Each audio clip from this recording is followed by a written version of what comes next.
We are approaching that time of year again. A time of great exhilaration. A time of great pleasure. A time of great fear. The darker sides of all crave that latter delight from themselves, but even more so from others. To satiate that hunger, our dark selves take note, interest, and entertainment in tales of the macabre that appeal to our deepest fears as only mortals face. The only way to achieve this is to begin the dark ritual where Nerdporial and a special guest will discuss a particular tale during this season to ward off pure evil, as well as to entertain and to educate. I humbly welcome you to the Serial Horror Chat.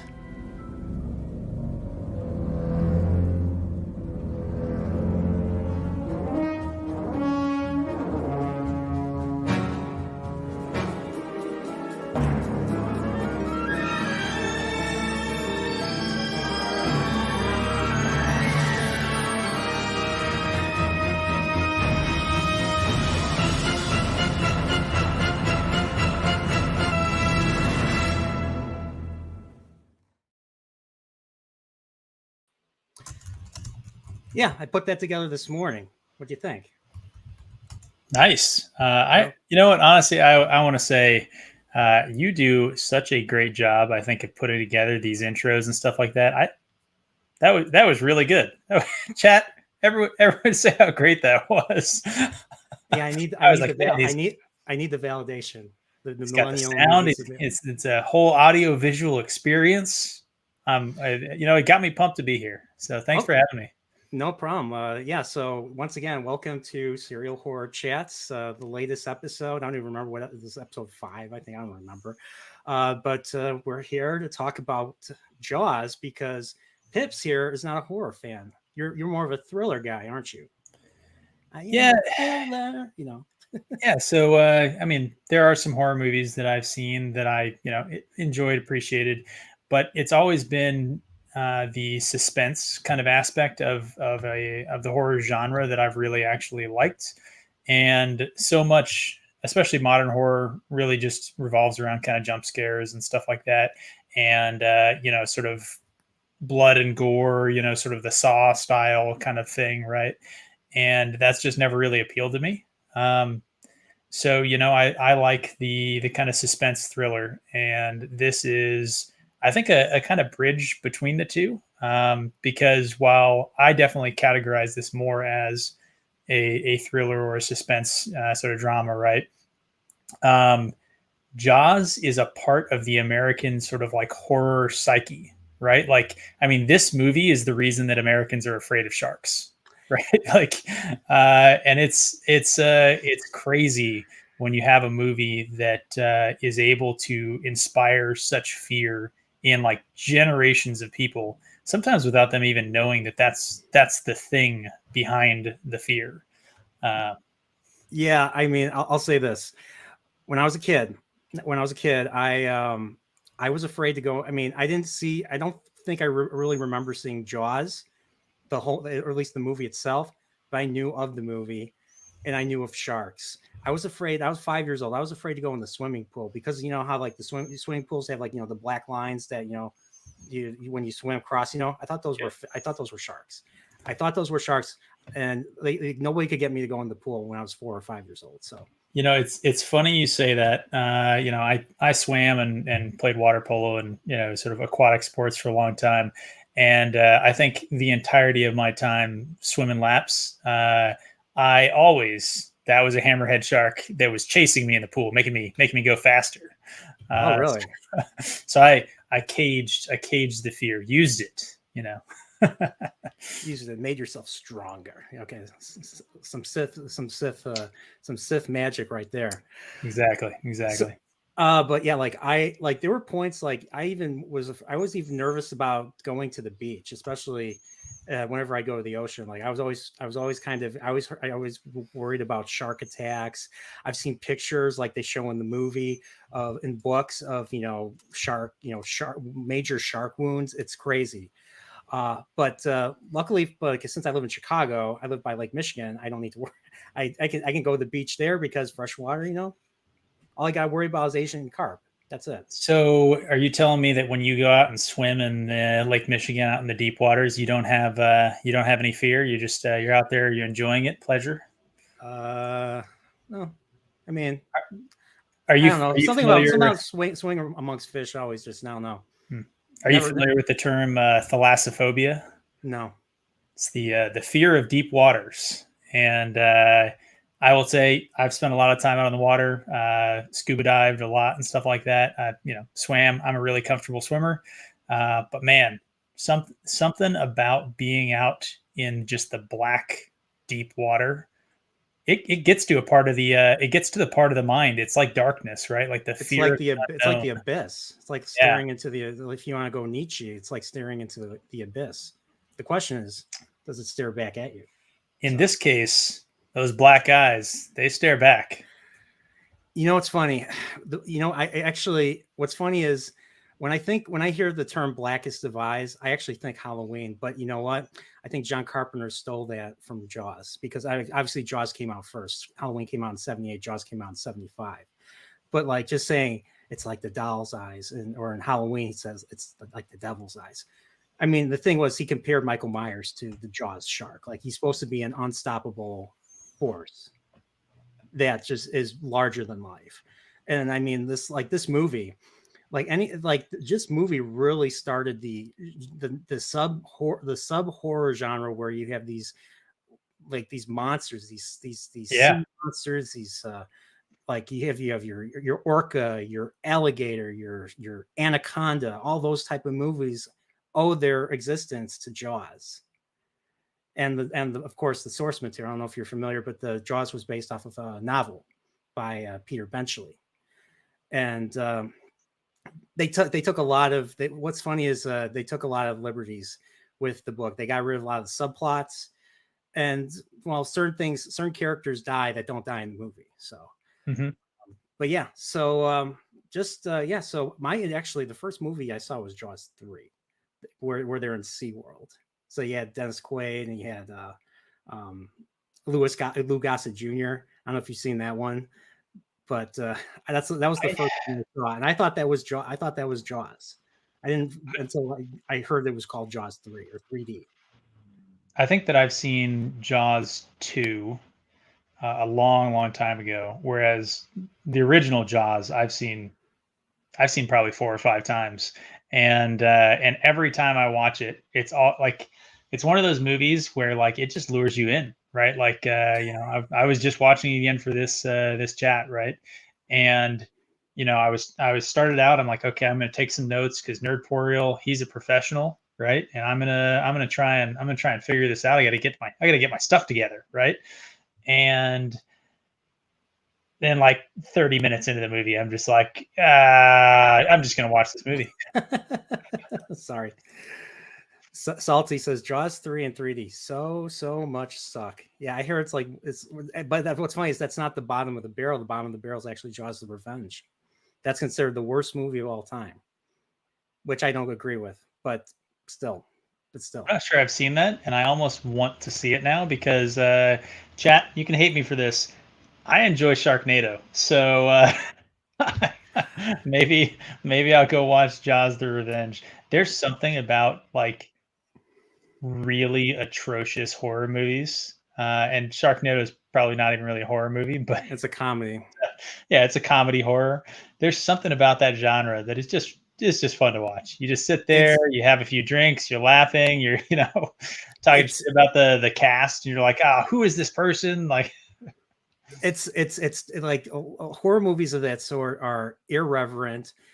They do things that like are supposed to make you uncomfortable, and that's what makes it appealing. There you go. And yeah, and a certain author who will never finish his book actually gets killed in one of the sequels of Sharknado. I don't know if you knew that. yeah. There's a lot of people who get killed in those Sharknado movies. The rumor is that it has to do with keeping your Film Actors Guild insurance up. You have to have a certain number of kind of appearance days, and so there's all these really big name actors that like show up for their their one day on set or something like that. I think they who's in the Sharknado? You got Tara Reid, I think, is in it, and I don't know how that's like the one thing she works on now because Yeah. she's just blasted. I'll just say blasted out of her mind. And then The you have the years dude. have not been kind to her since Scrubs. Yeah, and then you had the guy from Beverly Hills 90210, Ian something. I forget his name. Yep. He's in it, and I forget. I think those are like the two that are in like every movie. And do they still even make Sharknado movies? I have to ask. Last time I saw there were 5 of them. So I will say I don't think they've released one in the last couple of years, but that doesn't mean that they're not still making them, right? Like they made one, I don't know, in probably 2018, 2019. And so the fact that nothing's come out in the past couple of years doesn't mean the series is dead. You know what I mean? Well, maybe the pandemic had something to do with it. Who knows? Who knows? So I gotta ask you, since you are a big, you're not as into horror, but you're into the thriller. What to you makes a really good thriller? I know you touched up a little bit on it. I just wanted to ask again.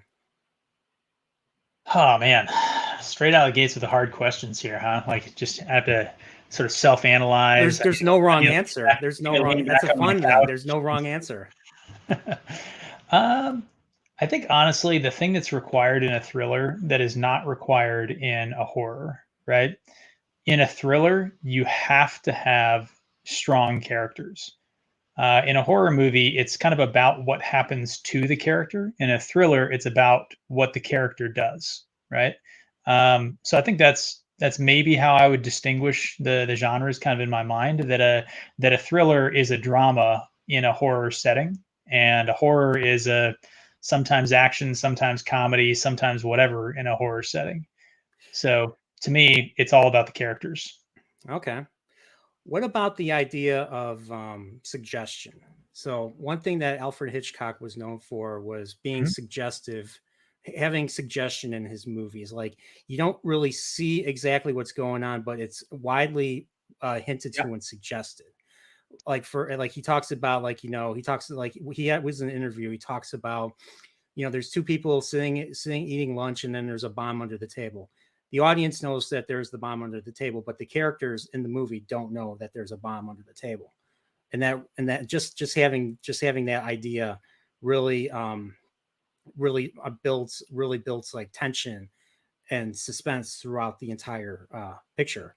And I feel that way with the shark. The decision that Spielberg made, because they were having a really hard time with the mechanical sharks. So they were building mechanical sharks, but they were malfunctioning like crazy, and they looked fake. One of the big things in Hollywood is you don't want to make things look fake, Mhm. and that's like the biggest transgression of all.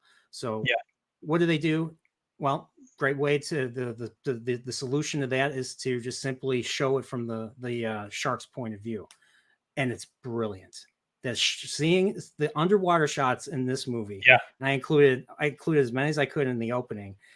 Just and then with that and the music by itself, the Oh shark is man, present without seeing it. let's talk about that score though. E F. Oh If you're my familiar with goodness. musical theory, it's basically the two notes are E F, E F, E F, E F, E F, and it gets quicker and quicker and quicker. The thing was, I want to tell you, when I was editing this, I found an orchestrated one, so hopefully hopefully it gets past the copyright bots, because John Williams is widely quite widely hit. I'll say that. I like Indiana Jones. I couldn't use any of the soundtrack. Yeah. That's just how when I did my Raiders of the Lost Ark video. So Well, to answer I, your question, yeah, I mean, I think the suggestion is pretty key. It's not something that I've necessarily thought of before, but it's the thing that I like to see in the horror genre, which is why I like thrillers probably more than horror. I don't like it when you see too much of the the monster, the bad guy, whatever it is, because what we talked about before, the what is it, thalassophobia, right? Um, is one example of that fear of the unknown. That fear of the unknown is something that is so innate, it goes straight back into like our caveman brain of like when the grass moves and you don't know what it is, right? Yeah. Um, and so that suggestive power, I think, is actually really, really strong and potent. So yeah, I mean, no disagreement from me about the importance of that. Yeah, and I mean the reason why I love the original John Carpenter Halloween is because it does the same thing. I mean, when you see Michael Myers, when you see him in the mask, like you don't even know what the man looks like, but when you see him in the mask, you see him very sparingly throughout the movie.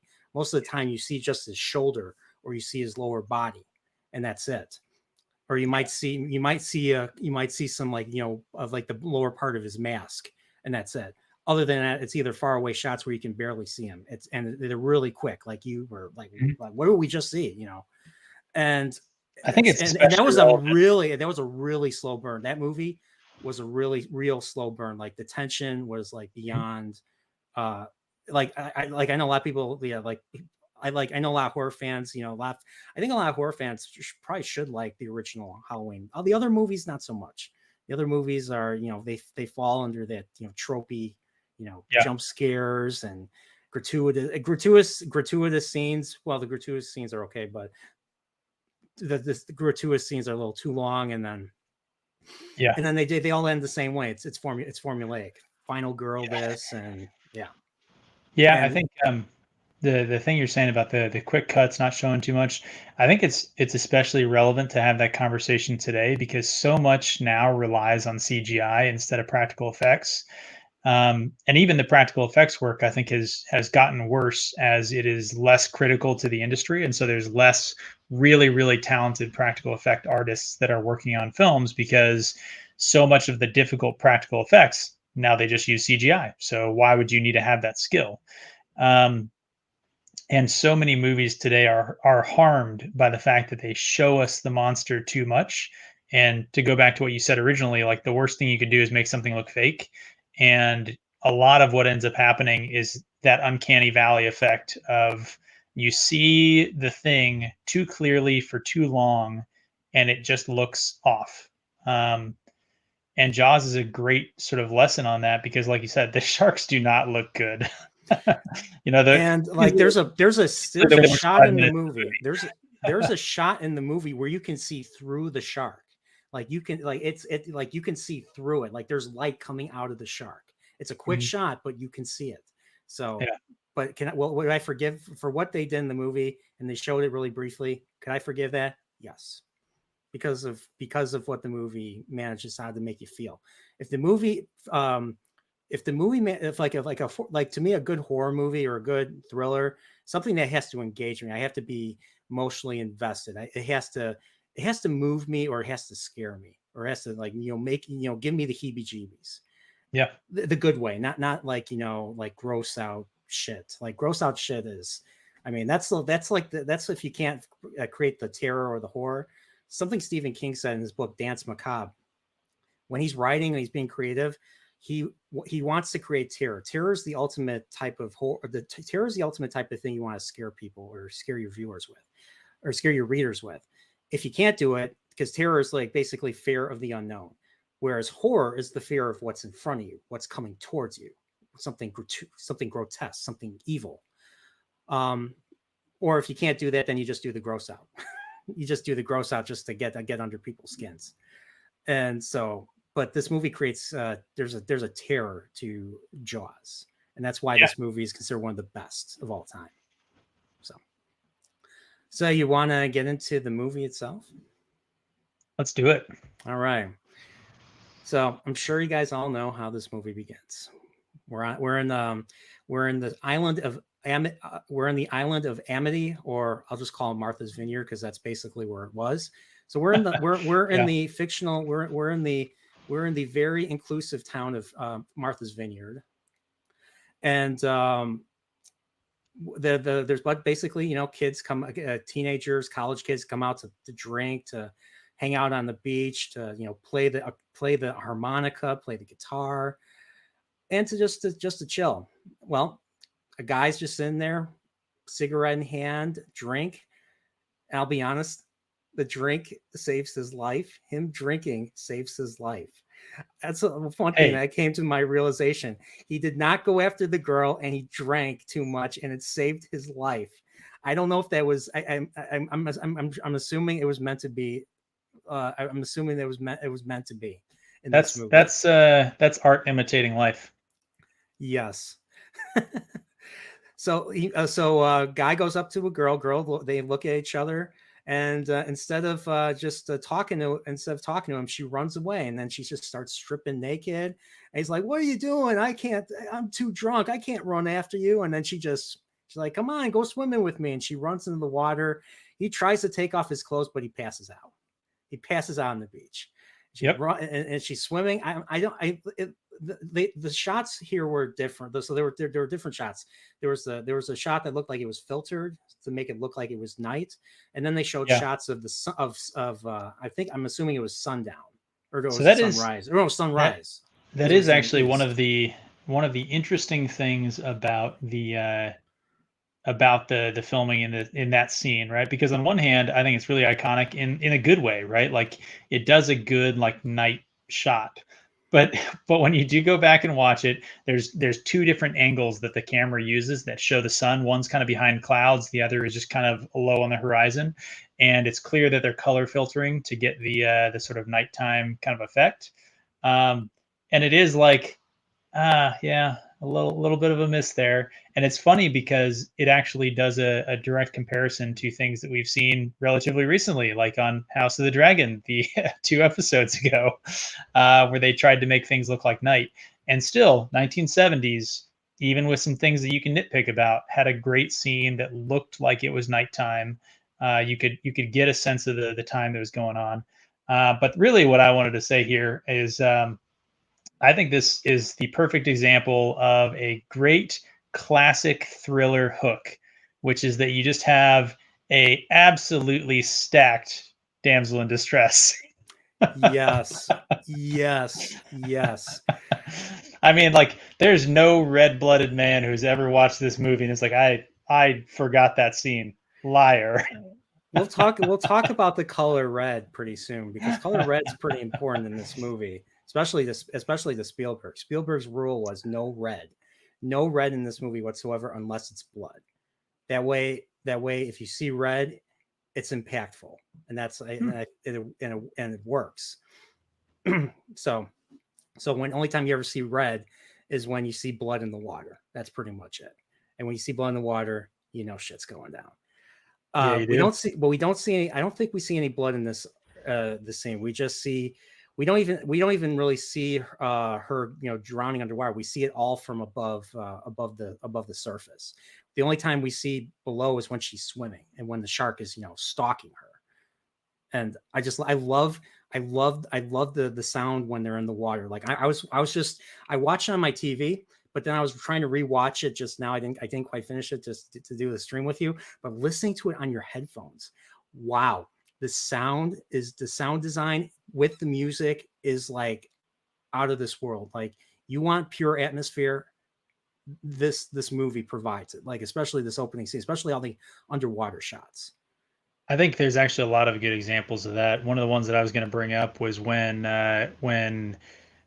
Brody first gets the man, I want to say it's when he first gets called and he has to go in. But you see this scene where he's like, he goes out of the house, he walks down the street, and you get like dogs barking, birds chirping, traffic. You got all of this stuff, and it's just throughout the entire movie, the sort of ambient sound is always perfect. And then there's a couple scenes where like the individual targeted effect of sound is just, I mean, you know,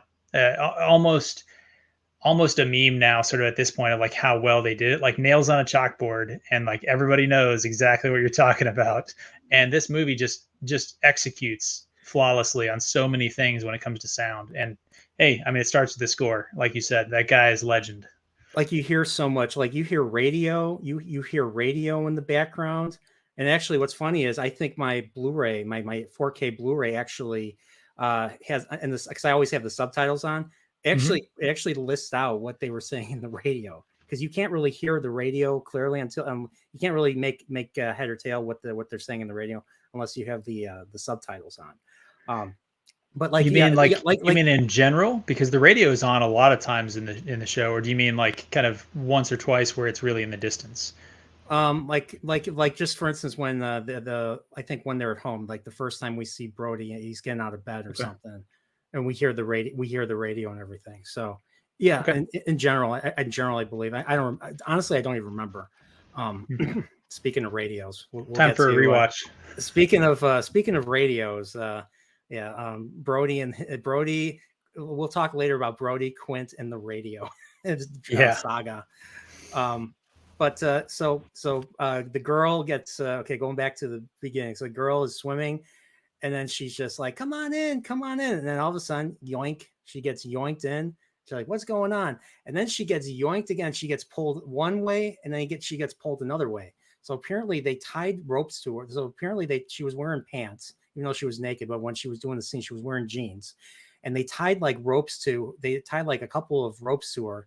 And they a bunch of dudes were on the beach. They pulled one way, and then they yank her the other way. So the reaction to the yanks were real. So, and then of course then they would they would then pull her down. And I think that final I heard the final shot of them pulling her down. Spielberg himself did that. So Spielberg killed the first victim. Well, didn't kill her, but he yanked her. He pulled her down. And you know what's funny was she was supposed to be like saying a prayer. She's supposed to be saying like the Our Father. And because she was Catholic, but she didn't go to church for like years. She forgot the Our Father. So all she could say was, "Oh God, help me. Oh God, help me." And then right in the water. I don't want to die. I don't want to die. So yeah. And I just couldn't help but think, if you ever seen The Mummy with Brendan Fraser, remember that one dude? The mummy's walking up to this one dude, and he first he says Our Father, he takes out the cross, but then he's like, okay, no, then he takes out the Star of David, and he says a Jewish prayer. He takes out like the moon of Islam, and he starts saying Islamic prayer. It gets ridiculous, but I couldn't help but think of that scene when I heard about because I watched the document, I watched the special features. And that's how I learned about the whole Our Father thing. So but yeah, so that's victim number one. So now we skip to the next day. We meet Brody. He has a wife and he has kids. And what do we learn? We learn that he's from New York City. He has this fear of water. So we don't know why he has this fear of water yet. But I mean, I might as well just say it now. He basically nearly drowned as a kid. So he won't go in a boat. He won't swim. And the movie shows this throughout the movie. The movie shows us this. Like, he will not go anywhere near the water. Like, even when he's even after he finds out about the girl, he gets the hand. Oh, let's talk about the hand. Apparently they're trying to make the girl's hand like they're trying to make they're trying to make it look they're trying to make like a they're trying to fabricate a hand for that particular scene where they find the girl's arm and everything. And the thing was, it looked fake. It shined in the light. And like I said earlier, it's a big transgression to have things that look fake in a movie. So what they did was they buried someone in the sand and then had their arm sticking out to make it look just for the sake of making it look real. Can you believe that? So, but that's basically where Brody gets the alarm that there could possibly be a shark. The coroner confirms this is a shark until the mayor coerces him, telling him it was a boating accident. So, I don't want to sound political, but trust this. Come on, guys, trust the science. So actually, I want to kind of back up, because there's something that I wanted to say that goes into this scene. So, we were talking about this with Salty and Prophet on your House of the Dragon stream yesterday, right? The importance of subtext, and how it used to be subtext first, right? I was seeing something recently where a kind of industry guy was talking about how they used to have to write scenes where all they wrote was the subtext, and then they would come back and add the dialogue. So you had to write the scene first, and then the dialogue to match the sort of, the blocking and the emotions and all that stuff, right? And this movie nails it really, really well. There's so much that is said kind of between the lines. There's so much that is left unsaid but gathered. So, for example, you have the scene where he goes in the police station. He asks the deputy, "Hey, do we have any beach closed signs?" The deputy says no, and then he goes to the hardware store and he just starts grabbing a bunch of stuff, and then he leaves and he's got these things, right? In a movie today, I think they would explain what it was that he was doing. Whereas in Jaws, the audience is expected to pick up the subtext that, hey, he just asked the deputy about the lack of signs, and so now he's going to get the things to make signs. And 30 seconds later, it makes it clear, hey, make these signs, have the secretary do the lettering because your writing is crap, right? And the subtext in the scene with the mayor and the coroner is huge, actually. And I include between the lines as subtext, not just things that are left fully unstated. So I actually wrote down some of the lines here. So he's talking to the coroner and he says, hey, you said it was a shark attack, right? And he's like, well, I was wrong. And Brody asks, "You'll stand by that?" And the coroner replies, I'll stand by you, not I'll stand by that, right? Oh, I didn't pick up on that. And there's tons of examples of dialogue like that in this movie where the characters are sort of talking past themselves just a little bit. And it's clear, like in that scene, that's, I think, really critical because he's asking, are you telling me that it was legitimately a boating accident, not a shark attack? And you see him processing his doubts about the boat attack versus shark attack later, right?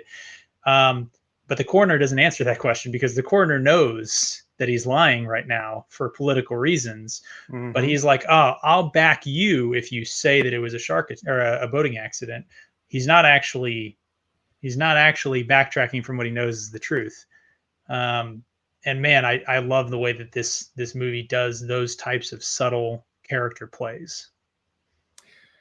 Yeah, I agree. Once again, it requires you to pay attention, and it doesn't treat the audience like they're idiots. And it's more rewarding when you do pay attention. So yeah, especially me, I have attention deficit disorder. So I have to work hard. I have to work really hard to pay attention to things because I tend to turn my brain off at a lot of things. Maybe that's why I'm very positive a lot of the time. Maybe that's the secret behind my madness. I don't know, but when I do, when I do pay attention, it generally pays off. And movies like these, really do the trick. They reward you, like you said. Yes. And just once again, showed like, and I'm going to go back, show, don't tell. There's only one point in this movie where tell, not show, works. There's one point, and I'm sure you know what I'm talking about. I'm sure it's probably the most popular monologue in all of cinema. So, but that's way down. I was going to say, if you're referring to one, I think it's well in the future in the story out on the Orca. But yeah. So, what was so we covered one thing that I did like that they established was that Brody. So with this whole thing, so we barely see Brody before this incident occurs. So we see him. He gets up and he gets right away, like in the kitchen. He gets a phone call. I think the deputy says, "Hey, we found a body here." Or no. Sorry. I'll let you do it. You corrected me. I'll let you do it. Yeah, so they bring him in because they got the guy who's telling me, "Hey, I was with this girl. I think she drowned." And so at first he doesn't know that it was a shark attack. He doesn't know that there's a dead body. He thinks that, and he even says so much, "Oh, so she skipped out on you because you were drunk, right?" And it's the deputy who finds the body. And Salty commented saying, nuance the human elements. Jaws has such tension based on, looks and silences, right? Yeah. And that, I think, is the first shot that I think is a memorable one in terms of looks and silences. And what I said about the importance of characters, you see that deputy, and he blows his whistle, and then he sits down in the sand, and he almost looks like he's going to break down and cry. And he's got the 1,000-mile stare, and he like pounds his fist into the sand, and it's not overacted. It's just acted. Yeah, I agree. And Yeah, and like it's like once again, we see what's going on, and when we see what's going on for ourselves, it's more impactful than just saying what's going on. And what's funny was that scene was so impactful. Now, my question for you is this: was it just the arm, or was there more to, I mean, I know they didn't show everything, or I know they didn't show everything, but was there more to the body than just the hand and the arm? Because that's all we Um, see in the movie. so I so forget if they there's I forget if they, so verified if there's there was more to two the body. pieces of information we have. There's the autopsy and there's the quick shot. The quick shot, you see the arm and you see hair that's kind of mixed in with the kelp and the crabs and stuff, right? Yeah. So the head and the arm are clearly, I think, there. And then in the autopsy, you get that, like, I think just below the sternum is where the body was bisected. It was Hmm. missing one arm, the other one had a big chunk out of it. So that tells me that we probably have the upper torso and then the one arm and the head, obviously, is what's left. Okay. There you go. Salty's pointing it out. Bit off at a 45-degree angle. So yeah, you lose the one arm, good portion of the torso, which is a shame because, to quote one of my favorite movies, there's a shortage of perfect breasts in this world. What movie? I don't think I've heard that one. What The movie? Princess Bride. Oh, Princess Bride. Okay. It's been a while since I've watched that one. But speaking of 45-degree angles, it just makes me think of another cut 45-degree angles that we saw yesterday. Just saying. Nosferatu has a very has a big gripe right here. He says, my biggest gripe was that there wasn't enough alphabet representation and no people of complexion. False. There was Well, at least one black family at the beach in Amity because they were a very inclusive town, as as Nerdporial pointed out at the beginning. Unlike Martha's Vineyard. so but I'll say this, like, I was reading the Wikipedia because Wikipedia is always correct. But I was reading Wikipedia. Apparently, some scholars actually complained about what Nosferatu just said. Like, some academic scholars complained that there was not enough of that, and I'm just like, Yeah. whatever, whatever. You're entitled to your opinion. People like to forget that the demographics of the United States has changed a fair amount just since the 70s, right? So Yeah. if you want to look at representation, right? So in the 70s, I'd have to go check the numbers specifically, but I'm pretty sure the United States was about 80% white in the 70s. Oh, The fact that they had even like a couple families on the beach that were black, actually they probably had to go out of their way to do the casting there, right? So like, honestly, I would say for a 70s movie, like, hey, Spielberg gets a gold star if you want to like talk about representation in Hollywood. It would have been super easy in the 70s to have all white people. So if you want to complain about that, hey, go and tilt at windmills, whatever academics are complaining about it. But all right. Well, Nosferatu. I guess that answers that answers your question. So one thing I did like, we get like I said, like, we get to Brody. Brody gets, hears about, or Brody comes by. They see they see what's left of the body, and then his day gets completely turned upside down. Like, yeah, he's like, because, like, what's funny is, like, what I love about the town is that the town is so alive. Like, just him going to the office, him leaving the office, like, everybody's going to him with their problems. Like, he's like, I yeah. need you to do this for me. I need you to do that for me. These kids did this. These kids did that. He's got elderly people. And of course, there's his secretary who I forget what she reminds me of, but she just sounds so annoying. And she keeps asking him questions, and he's just trying to fill out this report. He's just trying to type this That is report. that's such a great scene though too, because there's three different conversations that are happening in that scene. Yes. Really, I suppose four if you want to consider a conversation between him and the paperwork that he's filling out, which is one way, but he's communicating something. Um, and man, like that scene is something you don't see in the movies anymore. You don't have people talking over each other and have like one person in an outer room, people hear a phone call, something going on, and all of a sudden one of the conversations sort of takes primacy and becomes the important piece of information, and the audience has to like, shoot, what did I just hear over in that part, right? Everything has to be spoon fed, it has to be linear. And I mean, every time I watch that movie, I appreciate that scene. Yeah, and so like you said, he like while he's walking, trying to get to the hardware store because they don't have any no beaches closed signs. So I mean, this never happened before. Heck, we learned that like the reason why the deputy freaked out is because he has no experience dealing with this type of thing. Like there has been no 25 crime, there hasn't been years. 25 years, no crime, no murders, no nothing. So you get all of a sudden you get this major shark attack. It turns the entire town's, it turns everybody's life upside down. And Brody's life is turned upside down with this.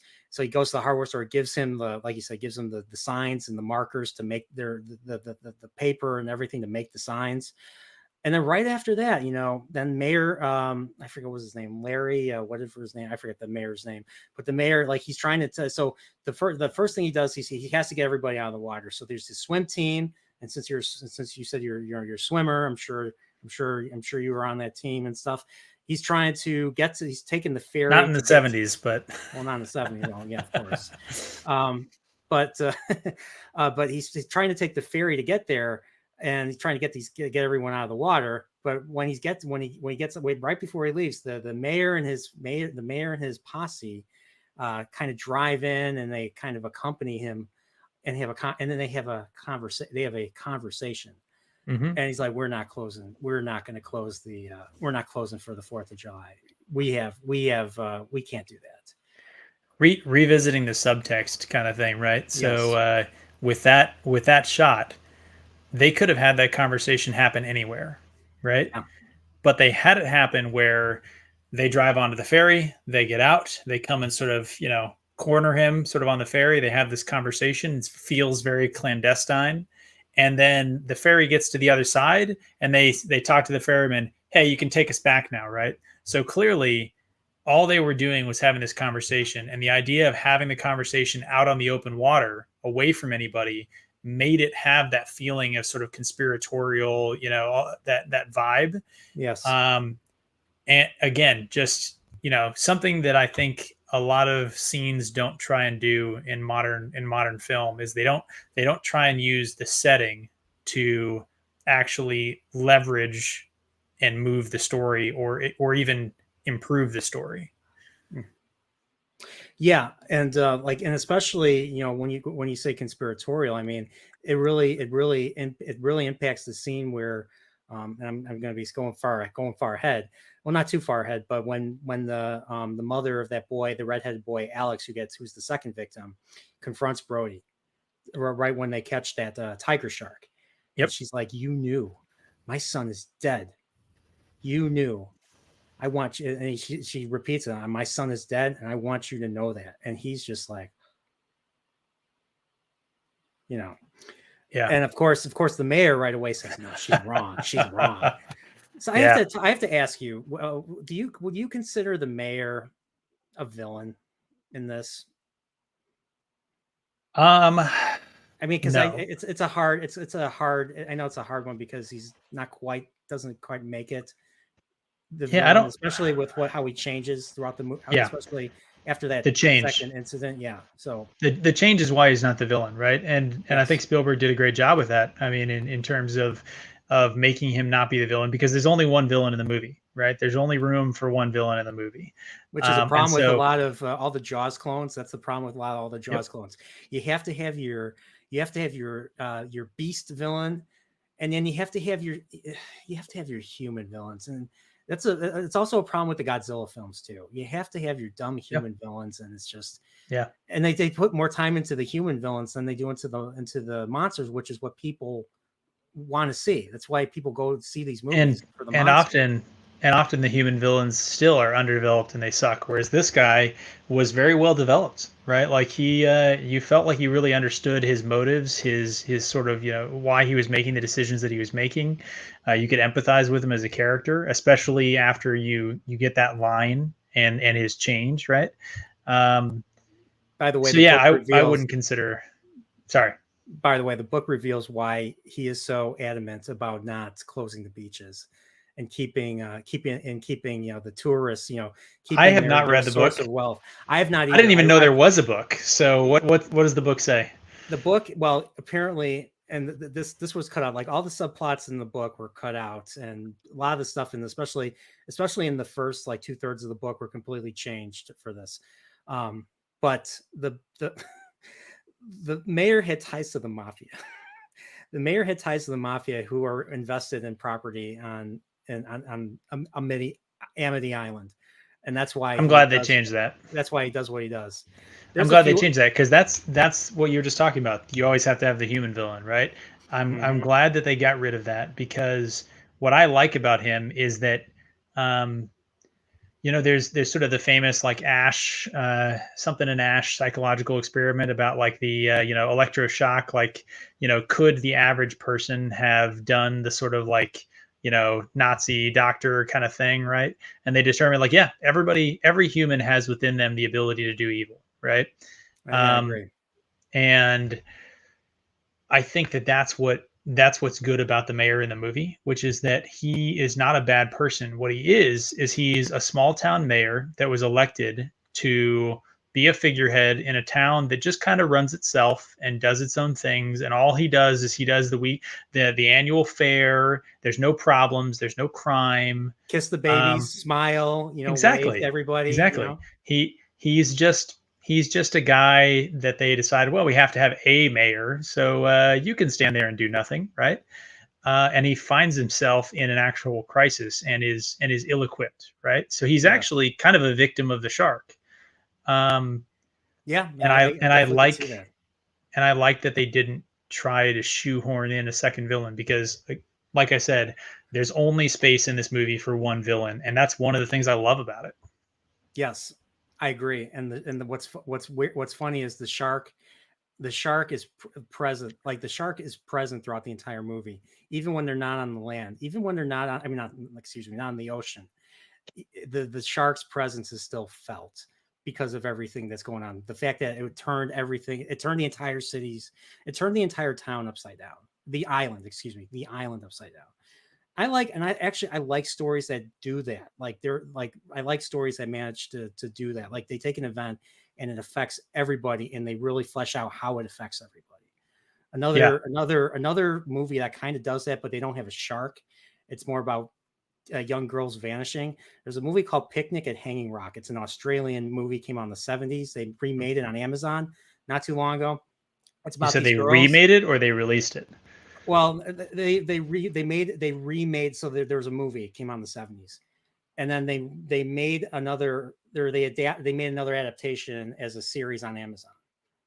Is the adaptation good? I watched it, and I honestly, the movie. I mean, obviously the television show is going to be. You could have just said it was an Amazon adaptation.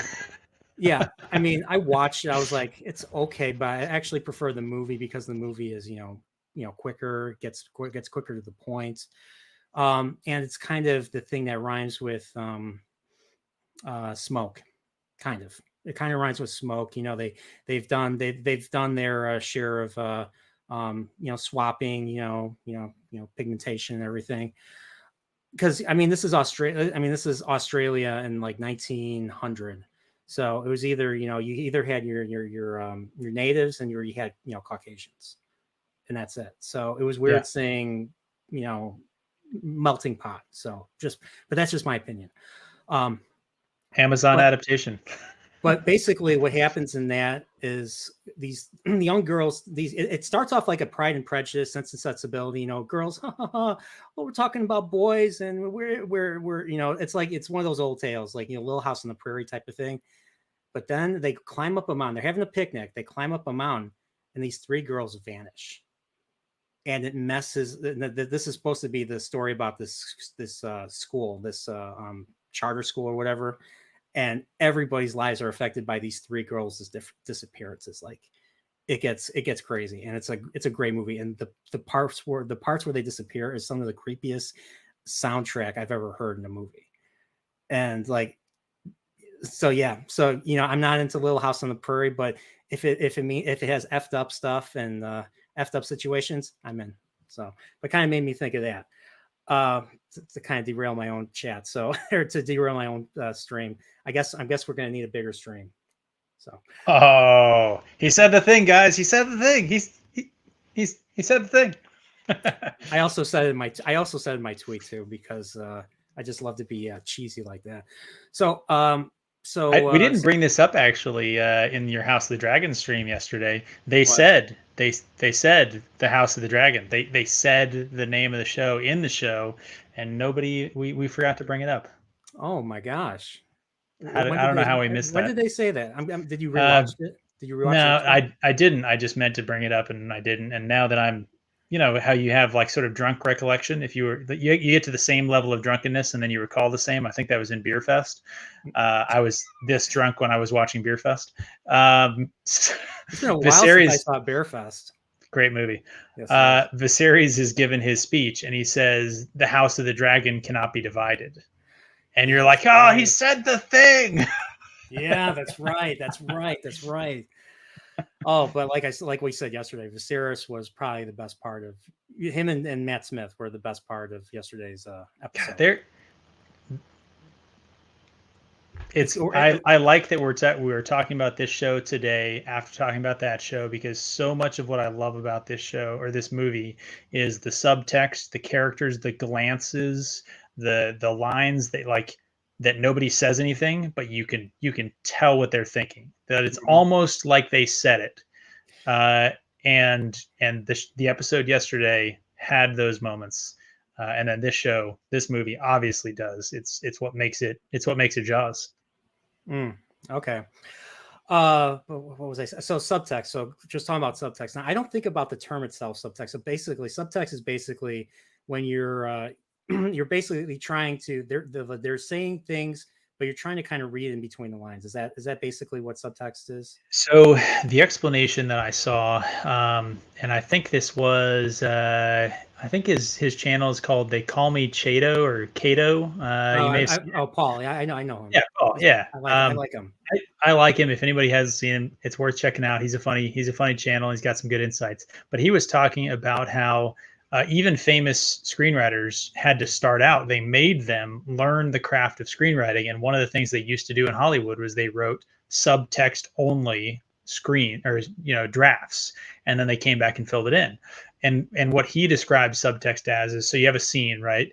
And I think he said that an example of a subtextual scene would be wife sitting at home watching the clock. She's angry at her husband because she just found out that he's cheating, or he was cheating on her, and he's late, and she's mad. And he walks in and he doesn't know that he's been caught yet, and is just sort of oblivious and whatever. And okay, so it's kind of like an outline of what's really going on, like in their heads. Yeah. But then you write the dialogue around, like you said, around that to not. Yeah. Okay. Yeah. Sorry. Keep going. Sorry. No, I think Salty Texas C right there in the chat got it pretty much. The underlying theme.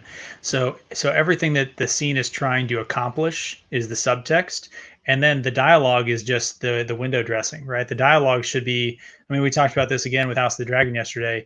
A good show or a good movie, you should be able to watch without the sound, and you should know the story. And Jaws 100% does this. I agree. So, what? How about we go to? Did we talk about the boy? Did we already talk about the boy and that scene? The boy being the second victim. The boy and the dog. The boy and the dog. Don't forget. Everybody forgets the dog. I've always wondered. I think every time I watch this, I wonder the same thing: whether or not the dog actually got eaten. Because I think it's one of those things, like, it seems like yes, right? But then it's such a truism in Hollywood that you never do anything wrong to the dog. Hey, I mean, I'm gonna assume that Halloween took another beat from this movie, because Michael Myers, his first victim, before he kills the babysitter, the first babysitter, kills the dog. The dog barks at him and then strangles the dog. I mean, we don't see it, obviously, but okay. So with that in mind, going back to the conversation we had before about the villain of the movie is the shark. That is actually a good point, that you don't mess with the dog in Hollywood, but if you want to make someone the villain, you have a mess with the dog. right? Yeah. So Who okay, cares about the people? I It's think I dogs think and you kids. sold me. It's I dogs think and you've sold kids. me on it. That scene accomplishes both. It has the shark eat a dog and a kid, and now like out of the gate, you're like, let's get this damn shark. Yeah. And what was so messed up was we get this great shot. We get this great shot of this iconic shot of Brody. Brody sees what is going on, The and his zoom in. world. It's the Dolly effect. It's just Ah, it's like Vertigo. The background is getting smaller, and he's staying like his head staying the same thing. It's like his nightmare is coming to life. That that feeling you get when you I see that. Holy I love shit! I love him in that whole scene because you can tell that he's sitting there and he's playing back the beach with the girl and the body, the conversation with the mayor and the doctor, and he's just doing this, right? Yes. And every little thing he's hypersensitive to, like what's going on over there. And like you said, his world just zooms in, right? And we see Great like scene. and then we see the shark, and we see it's very far away, but we see the shark from his point of view trying to tackle and it turns the kid over, and then we see blood splattering out of the area, but then after that we see the kid being pulled in the water, being then of course then being surrounded by like a red cloud of blood in the water, and which is what I included in my opening, because it's just so freaking visceral and just And so messed up. and it does one of the other things that I think a really good, the comment you made about suspense and the sort of the inference, right, the suggestion, um, the little inflatable thing washing forward in the surf with the bites out of it, right, and like the streaks of blood kind of on it, and the Mm-hmm. contrast, the yellow inflatable sort of raft and the blood, and like you're sitting there, and that's all you see, right? You don't see an arm, you don't, And then at the same time, what we see is everybody's running out of the pool, and everybody's reunited except for that mother. That mother's like screaming, "Alex, Alex!" and she's alone, and it's just, oh my! It's just like holy shit! I'm just like, oh my god! And then right after she does it, then we see the scene of the raft, washing up on shore with the blood, and it's just like, oh, dude, dude, like you said, we gotta. This shark is bad. This shark is bad news. And then it's just completely, yeah, it just completely gets Brody. people And who then don't like this movie, I don't understand them. There are those people around, and you know what? Those are bad people. yeah, I forget exactly what happens next. So I think like they actually do The town plan meeting. to. Okay, they have the town meeting. They have the Yeah, I town think it meeting. goes straight from there to the town meeting. Yeah, and they're asking like they're asking all these questions. I don't know who this guy was but he was making a joke about Yeah. like, does the $3,000 come in cash or in a check? Oh Now, man. remember back in the day, I know Salty knows this because Salty was around then, but people used to write checks.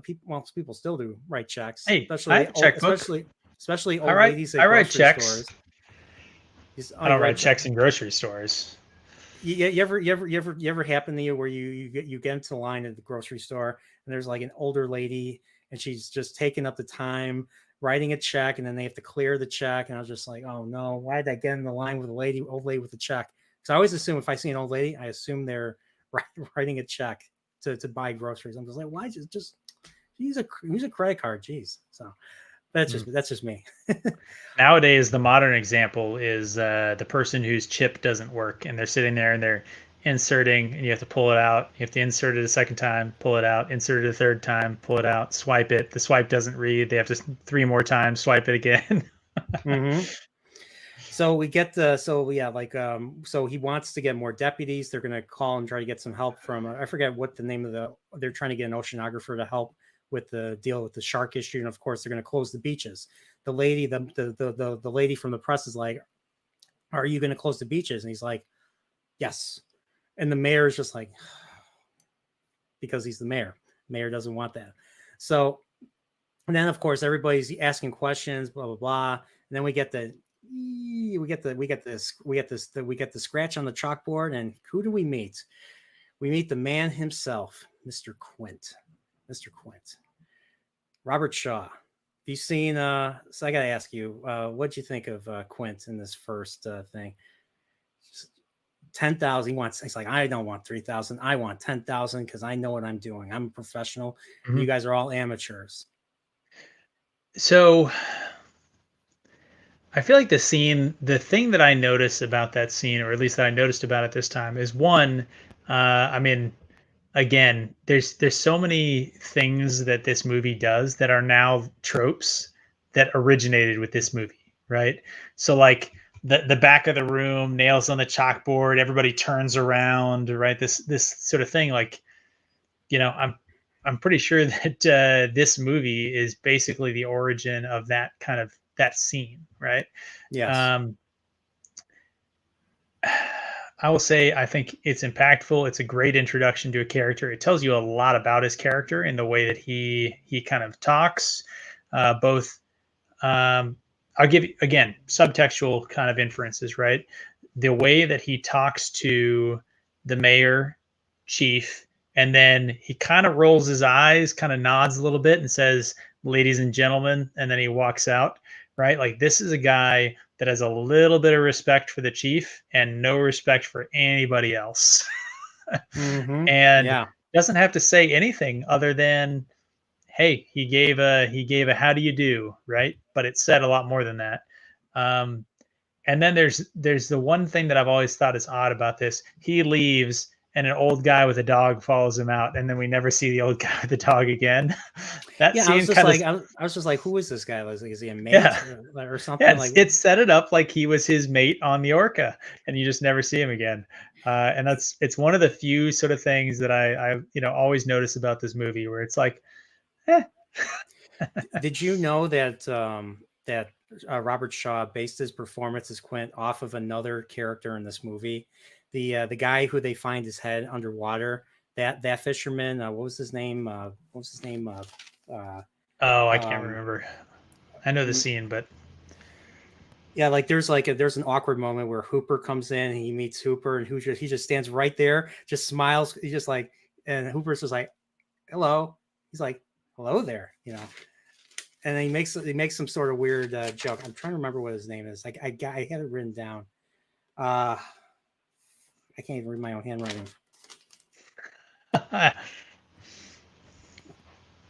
Gardner. His name's Gardner. Ben Gardner. Yeah. Nosferatu brings up a good point that Robert Shaw was actually drunk in a lot of these scenes, which is fantastic I because had no idea. one of the things that I wrote down in this is another just just legendary line is, hey, you want to get drunk and fool around? and you see Brody pour himself a very healthy pour, and I can respect that in a man. What I loved is we learned a little bit about Quinn. I know we're going further into the movie, but I liked how when they hire Quint and they go to his fishing, they go to his house, the fishing house or whatever, his place of work. He gives him his own moonshine, or at least I think it's moonshine. It's moonshine, right? He gives Yeah, him the moonshine. He's like, here, have some. And Brody takes a sip and he's like, he spits it out, and then he gives another. better than that. He gives a shot to Hooper, and he's like, "Don't drink it." So better than him spitting it out, he drinks it. He takes it like an absolute champ, like no facial expression, whatever. Then Quint turns around and like goes up the ladder, right? And he turns around and he spits it in the sink. Yeah, yeah. Was it in the sink? I thought it was. He used to spit it on the floor. My memory is that it was towards a sink or like a gutting station or something like that. I don't know. Okay, I have no idea. I'll be honest. I've not fished. I'm like what Quint says. I have city hands. So yeah, I admit that. I admit that. So but yeah, going back. So yeah, so we get the press conference, but then we get another scene with Brody and his wife. He got some library books, looking up like shark attacks and just learning about sharks in general. And there's another scene that I think we kind of touched upon. he yells at his son's in the boat, and Yep. it's going to be his birthday, and he yells at him to get out of the boat because, well, Yep. A, because of I think it's mainly because of the shark, but B, because of his own fear of the water. Mm-hmm. I don't know if you'd agree with that. No, I totally agree. Yeah, because when I first saw it, I thought it was just for the fear of the shark, but then I thought about also his fear of the water and everything too. So. Yeah, I think his line about like, yeah, I just want him to know all the regulations and all the stuff before he goes out in the boat. That was, yeah, he's afraid of the water. He wants it, all that stuff. The thing that I love about that scene is the wife is like, oh, just let him have a good time. And she looks at the book and it's turned to a page of a shark punching a hole in the side of the boat, which is foreshadowing. And she immediately just light switch, get the hell out of the boat. Didn't you hear your dad? Get out of here. Yes. Yeah, that's right. That's right. I like, once again, like you said, subtext. There's so much I stuff didn't in pick this. that up at first. I honestly did not pick that up at first. There's so much stuff in this where it's just like, these feel like real people, these feel like real people that you just happen to be sort of watching a day in the life of, and it's hard to put your finger on any one point of it. But I think a lot of it has to do with the ambiance and the aesthetic of the scenes and the settings. Definitely the actors and what they're bringing to the table. But man, the script is doing a lot of work. The character direction is doing a lot of work in the way that these scenes kind of come together, the way that they feel lived in. I think that this movie, you guys have probably seen this before, where there's like there's a I guess a GIF of the shot from the original Thor, where there's two actors. There's the guy and the girl, older gentleman, younger female actor, and they both drop their glass in response to something that happens.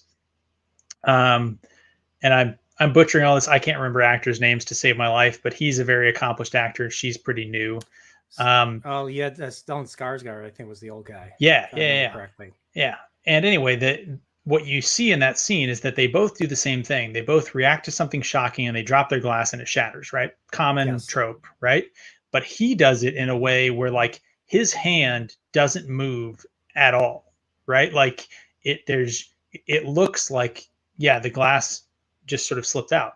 Whereas her hand goes like that. It throws the glass out of its hand. And that's the difference between this movie and I think is so much what we see, where it's just so natural that it's instantly believable. Yeah.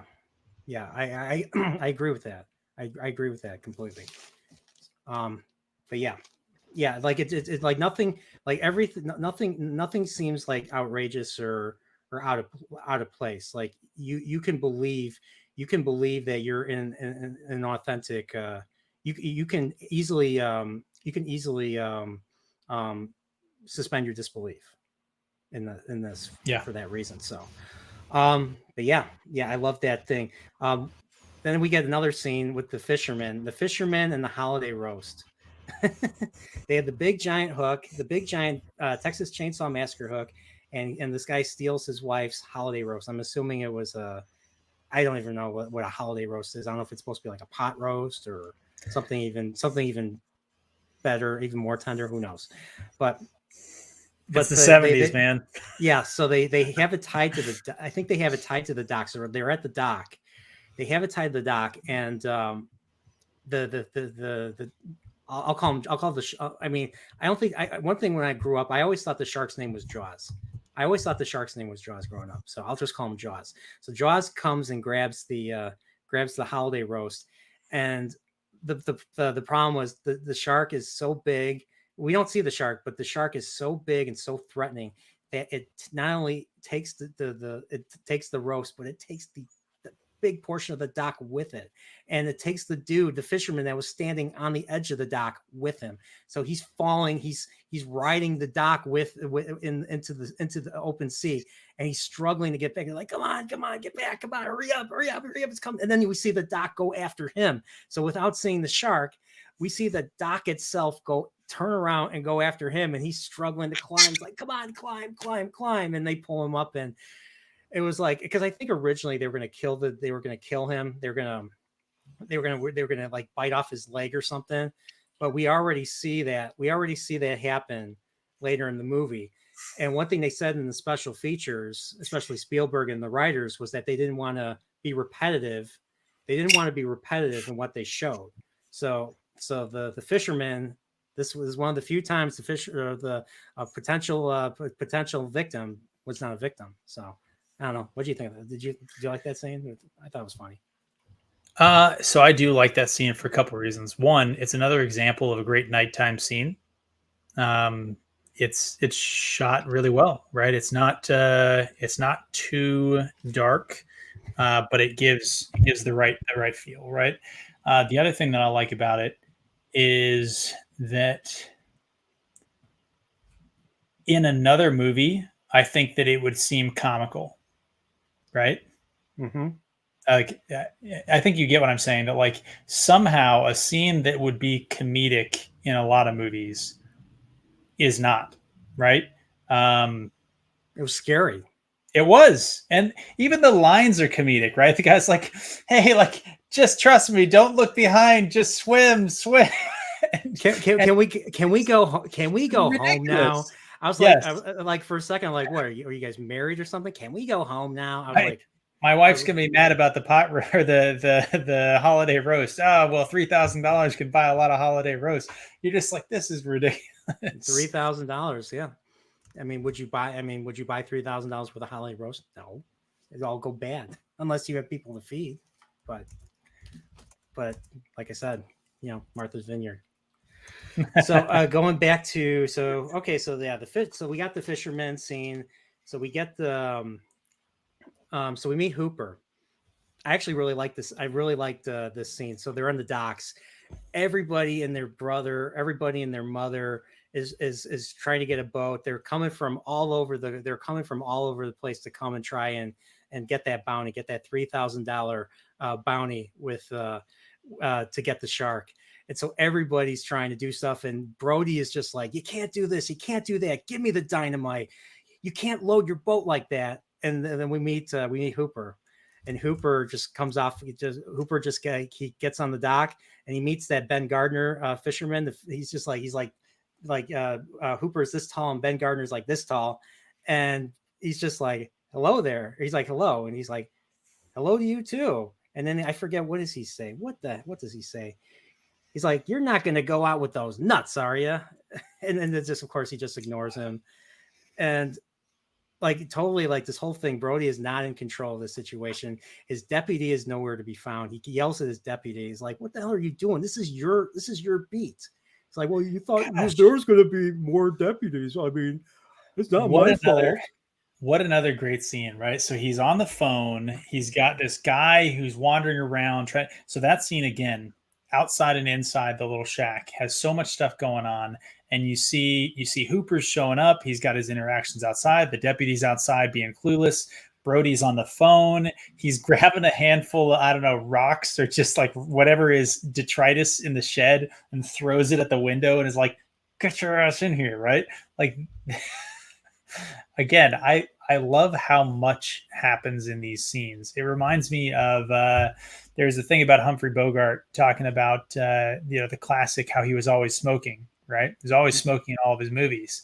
And it was because he wanted to have something to do, even in a scene with just dialogue. He wanted to add action to dialogue. And so sitting there, flipping open a carton of cigarettes, pulling one out, packing it, lighting it, puffing on it, doing this with his hands, all of those things just made the scene have something visually interesting while the dialogue was happening. And nowadays I feel like, you have two actors who are facing each other and they're just like, hello there. It's just like, oh yeah. I mean, like the whole Humphrey Bogart, him smoking the cigarette, either delivering a monologue or delivering dialogue, whatever. I mean, that's to me, that's just like, that's the main recipe for film noir or film noir. You see that. I love this. You think of 40s, you think of 40s and 50s, cinema. And it's interesting to just see them doing something while they're talking. It makes you want to pay attention more because they're doing something. it makes you, like I said, it makes the viewer pay attention more. At least that's how I interpret it. Speaking of the accent stuff, I love that scene again.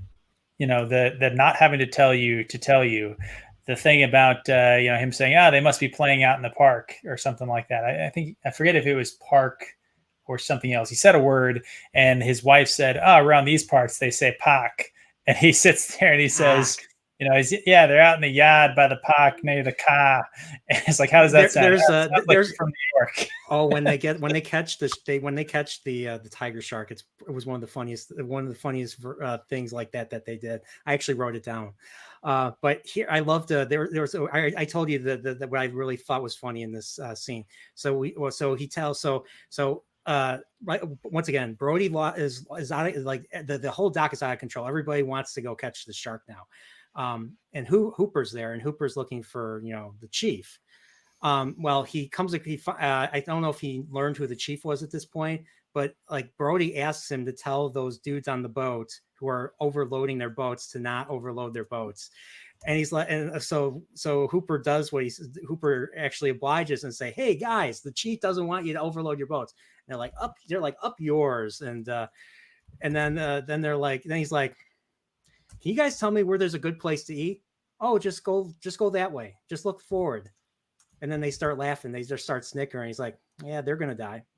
They're gonna die." I couldn't help but laugh at that. So yeah. No, there's no outro. No, I'm looking at the private comment now. I did not make an outro. I just made an intro. I'll probably show the intro. I'll probably show the intro again though. But it is a good intro. For those of you in chat, I was just, because the chat is sitting here singing the songs about from out there on the Orca, and the farewell and adieu to you fair Spanish ladies is such a classic part of this, and I was like, oh man, I hope that's the outro. No, I was considering making clips for this movie, but because of Jaws and Steven Spielberg and John Williams and everything, and how high, even after it's close to almost 50 years old, this movie still, it's gonna be hit. Like, this movie's gonna be hit quicker than I can't think of a metaphor. So it's gonna be hit quick. So well, then, unofficial outro. All of you guys should go look up Robert Shaw singing "Farewell and Adieu." Farewell and adieu to you fair Spanish ladies. Fair and adieu to you ladies of Spain. Okay, there you go. You got that. So true, because we've received orders to drink more bourbon. I don't have a drink on me. Shit. All right. Next time we do a stream together, I'm gonna get some alcohol and drink. So that is it's an important part. They say that eating is one of life's great pleasures, and hey, the staff of life is grain. The water of life is liquor. You said the staff of life is grain. Yeah, I've never heard that one. Yeah, it was one of those like Greek sort of symbol things. I think staff of life. I think I'll have to look it up again. But there's a bundle of grain with a certain wrap around it as the symbol of one of the gods. I think. This is. Yeah. I finished a bottle of bourbon tonight, so I'm philosophizing about sort of Greek and Roman history here. So better not to interrogate that too far. Yeah, I got to brush up on my Greek and Roman history. The only thing I think of Rome right now is the series I, Claudius, which is what Game of Thrones is based off of. So, and that's basically it for now. I still have to see that series Rome. I heard Rome is pretty good too. So it looks like someone gave you a super chat of sorts. I think, if I'm reading that properly. Oh, look at that. Salty gave me a $1.99 super sticker, and I don't have my YouTube open, so I can't tell what the sticker is. So thank you, Salty. It's one of these right there. Thanks. And it looks like it's a red one there, which I think we talked about. No red unless it's blood. So questionable what Salty's up to. Yeah, that was the big no-no with, like I said, with Spielberg. No red unless it's blood in this movie. So So yeah, let's. We get to. Hooper basically goes and so he meets Brody, and Hooper asks him to take him to the remains of the girl, and we get to see the girl's arm again, and he basically confirms that this is a shark attack, and he looks at the coroner, and the coroner's like, "This is not a boating accident," and the guy's just like, and he's just like, mm. The pacing. Is this when he says that line, or was that earlier when he says, I stand with you, as opposed to No. stand with it? That was on the ferry. Oh, that was on the ferry. Okay, all right, okay, that Yeah, was okay. So yeah, the coroner just doesn't say anything. yeah, what we get that's great in this scene is the coroner looking pretty sheepish, right? But we also get the really excellent delivery, and chat will have to help me unless Nerdporo, if you know it, the actor who's playing Hooper, Richard Dreyfuss. Oh, thank you. I feel like I probably should know that. I'm super terrible at actors' names. I remember the character, which is, I guess, the mark of a good actor, right? I remember the characters that they played, not necessarily them. Have you seen anything else with Richard Dreyfuss? He actually led Spielberg's next movie after Jaws. I will say that, I mean, the name is super familiar. So I'm really bad at like being able to, well, we'll talk more about the things that I'm bad at later, maybe. But picturing people, not my strong suit. So thinking of other movies that I've seen him in, other than just being familiar, like, hey, he's a famous actor. But the delivery that he does here with the cadence of his words. He asks for the cup of water, and the way he drinks the cup of water, splashes the water on his face, like the way that he delivers the lines. Really, really good. I mean, a lot of that is probably the direction, right? But I mean, delivered well. Mm-hmm. I agree. I think right after they identify the remains, I wrote down assholes, but the fishermen catch a shark. Do they catch the shark? Well, they catch a tiger shark, and tiger sharks are not that big, especially compared to and I mean, Hooper right away knows this based on measuring the size of the mouth as it's open, so the radius. Yep. The what do they call it, the bite radius or something, and the bite something radius does not match the bite radius of that tiger shark does not match what was on the girl. I'm even curious if there was anything left of the boy. The dog was completely gone. Okay, so the boy, there's nothing left of the boy. Okay. Yeah, they never recover anything other than the little yellow floating raft, right? Oh man, it's so messed up. Yeah. So, which kind of makes sense. I mean, a little boy and a dog; those are bite size for a 25-foot, great white, snack size, as they say. I like how you said bite size. The funny thing about the tiger shark is obviously we get the scene later where he cuts open his stomach, right? And another thing that I think originated with Jaws, excuse me, the idea that a shark's stomach is just going to have like trash and like a license plate. Yeah, and not any license plate, Louisiana license plate. So that's how he figured out. Oh, it must have came from the Gulf. Came from the Gulf. So there you go. Speaking of the Gulf, I have never caught a tiger shark. I have caught a fair amount of sharks in the Gulf, and I can tell you, 25 foot's big for a shark. So this is because I think in the movie itself they said like a great white could be as big as a 20 foot, I think. And then here they're like, especially when they're on the boat and Quint gets the feel for how big this thing is. He's like, this is 25. This is 3 tons, 25 feet. Yeah. It's the great interplay between him and Hooper, because Hooper's like, that's a 20-footer, and Quint's like 25. He's got 3 tons on him. And here's the thing, though. They used footage they actually used shark footage, especially the stuff in the cage. The shots in the cage that was a real shark. So what they did was they made a miniature cage with they put a little person in there, and they found like a 16, 17 foot shark, just way to keep the ratios right. That's why they had a little person and a little cage. I have never heard this story before. But the shark got itself caught on the cage, on a part of the cage. It's And so rolling around. when he went rolling around and everything, and so they had to figure out like how are we gonna. They had to write a scene to figure that out. So they had simply have Hooper escape, and that It's was one how of they. these things that I love about this movie because so the chat brought this up before, like how would this movie be if the shark hadn't broken, if the mechanical shark hadn't broken? And I have to say, it would hands down be a worse movie, right? And Spielberg would not have a career, or yeah, Spielberg would not have made any movie, probably not made any movies and because and he the same wanted at thing, one point he wanted to quit. Like the production got so bad, he's like, I don't know if I want to do this anymore. And Universal was like, no, you're stuck with your contract. You're stuck with us. And then Richard Zanuck, the main one of the main producers, was like, you know what? He was wearing a Jaws shirt, and he says like, he's like, you can do it. You can do it, Steven. You can do it. And then Spielberg was able to, complete the project. So, and it's funny is Richard Zanuck. He is responsible for a movie called Planet of the Apes, which I may or may not have done a retrospective on. So if you haven't watched it, go watch it. So, but going back to this, I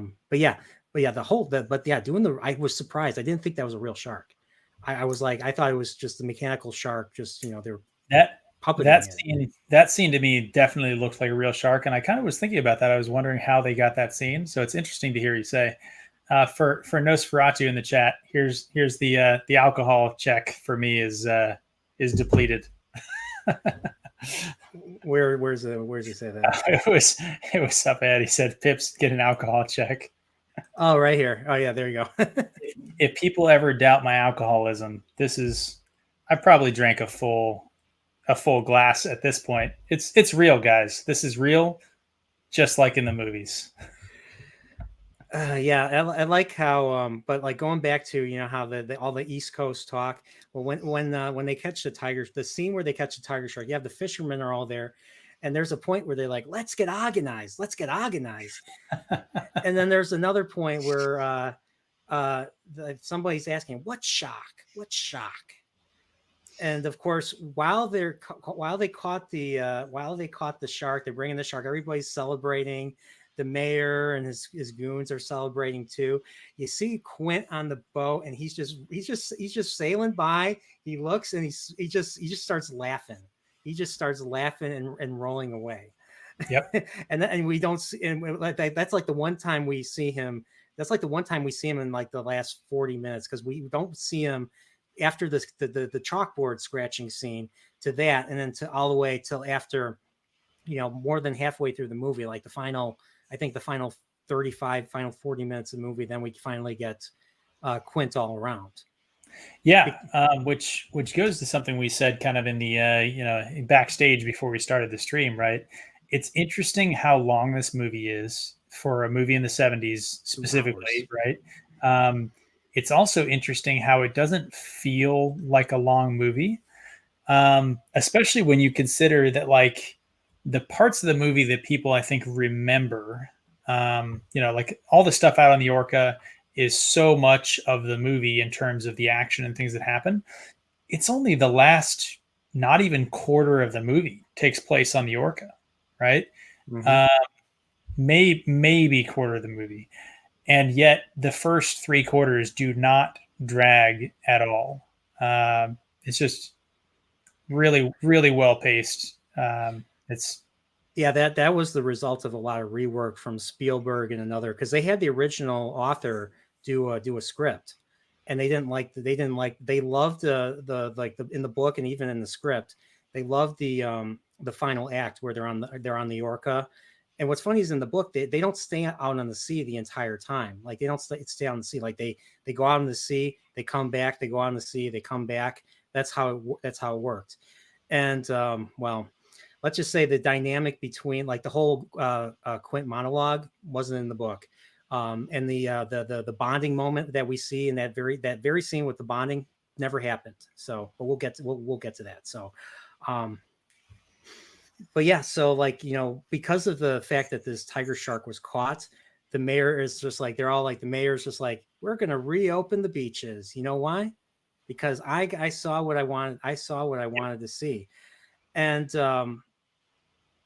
like I think so then of course, Richard Dreyfuss, Hooper is skeptical because of the radius. So, like you said, they cut open the shark. They realizes that it's not the shark because there's no remains of the kid or anybody. It's just cans and license plates. First, we get the scene of Hooper having dinner over with the sheriff and his family, right? And we get a little glimpse into the mindset of the sheriff when he pours wine into a pint beer glass for himself. By the way, we even further. I have to even go further back. The mother of the boy, the mother of Alex. We get that scene. So while they caught the shark, the mother finds out about the first victim, about the girl. Yeah, she wore the veil. She's in all black. I'm assuming she was just coming out of the funeral for her child, and it's one of the most heartfelt. It's one of the most heartfelt scenes. Like, the last thing anybody wants to see is to see a parent lose their child. Like, it's probably the darkest. It's probably the darkest thing in the world, and it's probably the one thing that a parent worries about more than anything. And I mean, I'm not a parent myself, but I know my friends are parents, and it's just something that just makes me feel for another person. And it's just like she's like, my son is dead. You knew about this and you kept the beaches open. My son is dead. I want you to know that. And then so I have a question for you, chat, if you got some participation or if you got some thoughts on this, but you might know from behind the scenes. One thing that has always stood out to me in this movie in terms of casting is that we see a lot of late middle age and elderly with very young children. So like the mother in that scene, she is too old to have a child as young as that child. Generally speaking, right? There are exceptions, but that's kind of a rule within the movie that the people with children are a lot older than you would expect a 70s family to be with children, right? I didn't think the mother looked that old. I mean, she looked like she was middle aged, but there were but to your point, there was that family. Remember the family? Remember when the mayor goes to the guys like, why isn't anybody swimming in the pool? That guy looked like he was a grandpa, but and he could have been a father. I think that one he could have been. That one I kind of think, it might be the grandkids are visiting. I don't know. But the majority, the rule that I think is that they seem to all be older, right? For the 70s, you would have expected parents with young children would be in their late 20s, early 30s, right? Yeah. And she and most of the other ones a little bit older, right? Salty brings up a good point. Hard-edged New England working class. Maybe they just looked a little older. That's possible. But back then smoking was good for you. So, more people smoked. So I think that was a big thing. I mean, less people smoke now. That's my opinion though. But I wonder if it was an intentional decision by the director is kind of what I wanted to ask, because I think that a young mother and a young parents in a lot of these scenes would not have had the emotional sort of gravitas that an older mother who she was channeling, especially because it looked like her father was with her. She was channeling widow and sort of mother of a dead child simultaneously. Yeah. And I'm curious if there is some behind the scenes knowledge, maybe that was an intentional choice. I'm sure there usually when it comes to film, especially with Spielberg and Kubrick and all the big directors, I believe that everything on the frame is intentional. Just from the color and just from the choice of casting and everything. So I'm assuming like Martha's Vineyard, Amity Island's probably pretty expensive, probably pretty pricey to live in. So I think like if you're a parent on that island, it would make sense that the parents would be older because older people usually have more money saved and or a lot of the times they can afford to live in places like this. So that's just me pulling this idea out of my butt right now and thinking about that. But I don't know if you'd agree with that. I don't know if you'd agree with that notion, Pips, but That's just that's kind of I think that's kind of why they why it was done like that. I don't know, to be Uh, honest. Other than that, yeah, I mean, it's just something that I've noticed about the movie. I don't necessarily have an answer for why. I think that it does work. Maybe it's just like so much else in this movie, like the shark and everything else, that it's just serendipity, right? That it just yeah. worked out and worked to the movie's credit. And I think, and plus older people, we can bear a little bit, like you said, we can bear more sympathy if something bad happens to an older person versus a younger person. Who gives a shit about younger people? They're a bunch of punks, come on. Yeah. Yeah.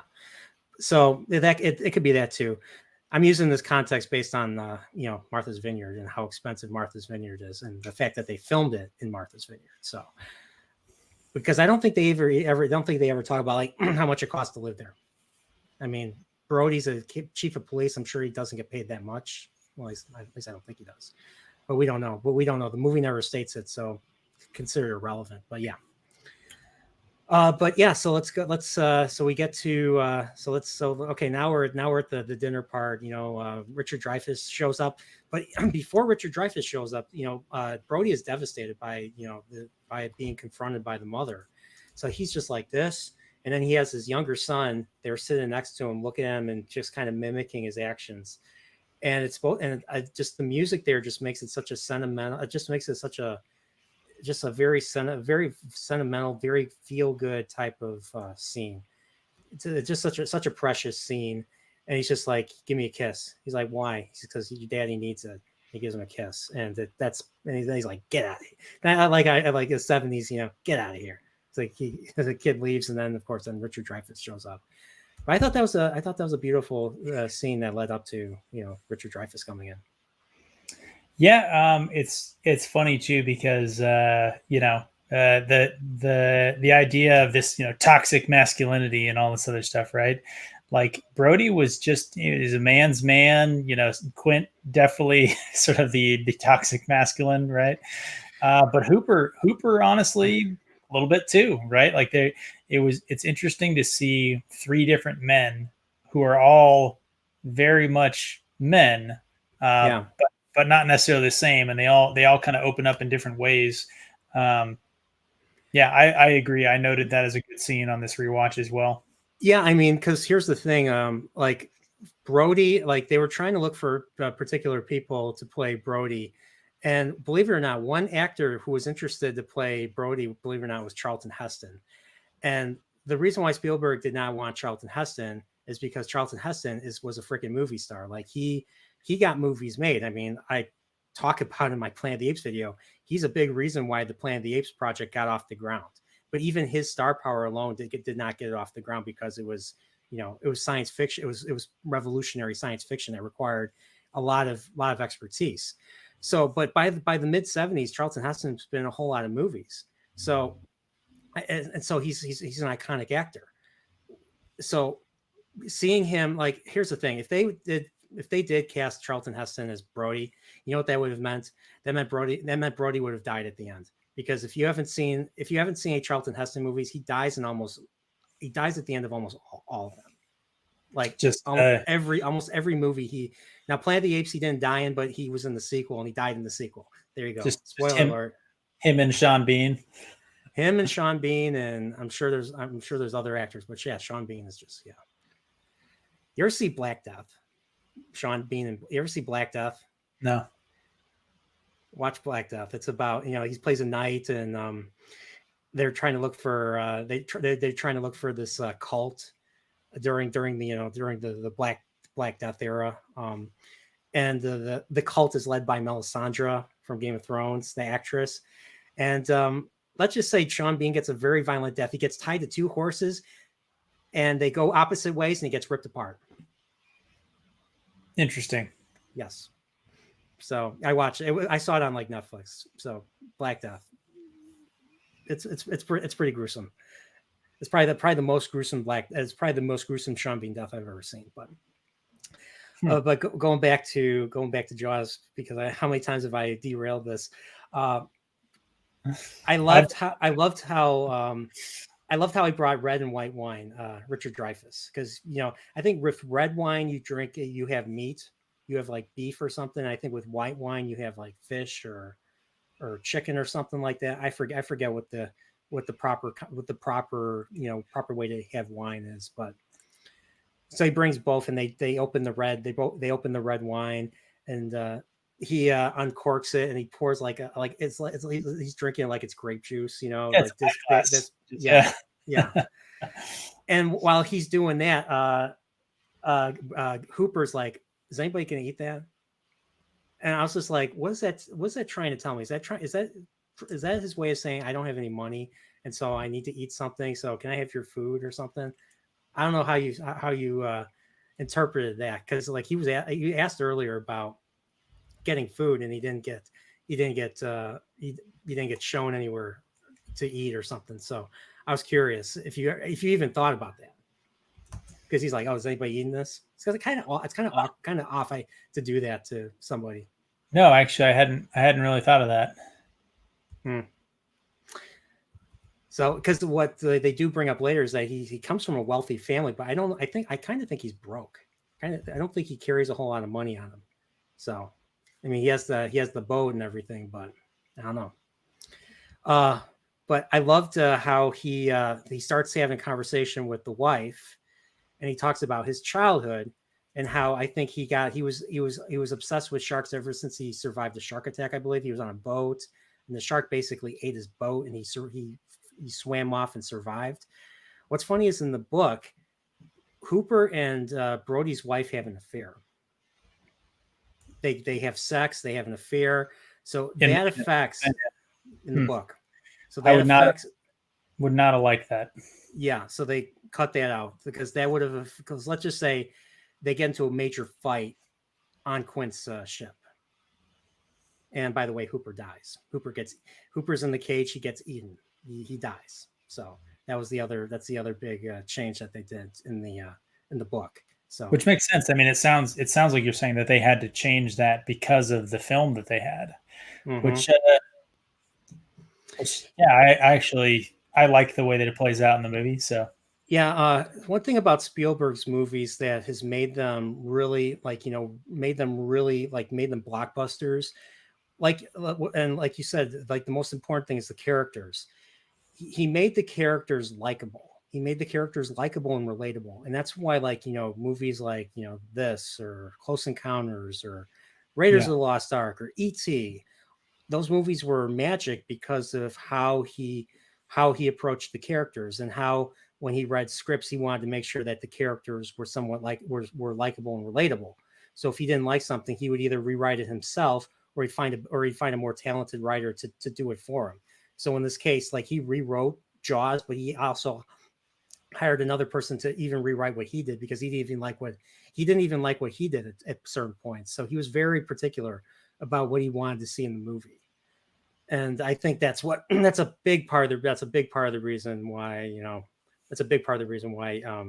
like I said, his films are timeless. So, but we talked about the wine, and like, there was another funny scene. He's like right before, you're supposed to, like, when you open the cork, you're supposed to let the wine breathe or something. I forget why that's the case. It's like, you're supposed to let it breathe, but then he just pours it, right away. It's just like, oh. You got to get a little oxygen in. It opens up the flavors, all that other stuff. Some fancy hoity-toity stuff. We got Salty in the chat. Salty and I talk wine on a couple of streams. Maybe we can do a side wine stream here. Cancel Emporio. Kind of open up the bouquet of the red wine specifically. And yeah, I love that Brody's just like basically looks at him and just goes glug glug glug glug.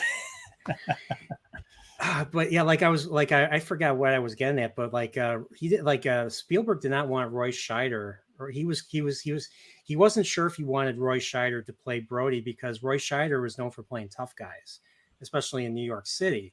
So the whole thing of him being a cop from New York City, French Connection, have you ever seen the French Connection?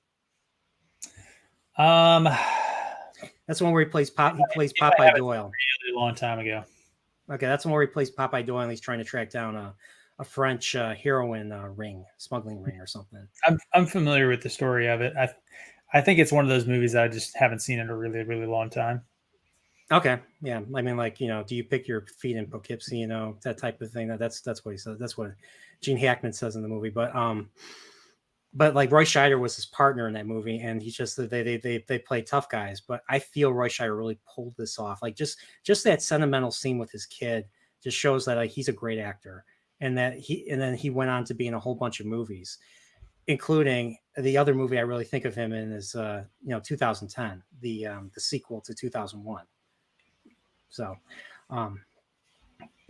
yeah, so we do learn about sharks from Brody, or not Brody, from Hooper. So he says he does confirm that they do attack in shallow areas. Because honestly, I never knew that until seeing this movie.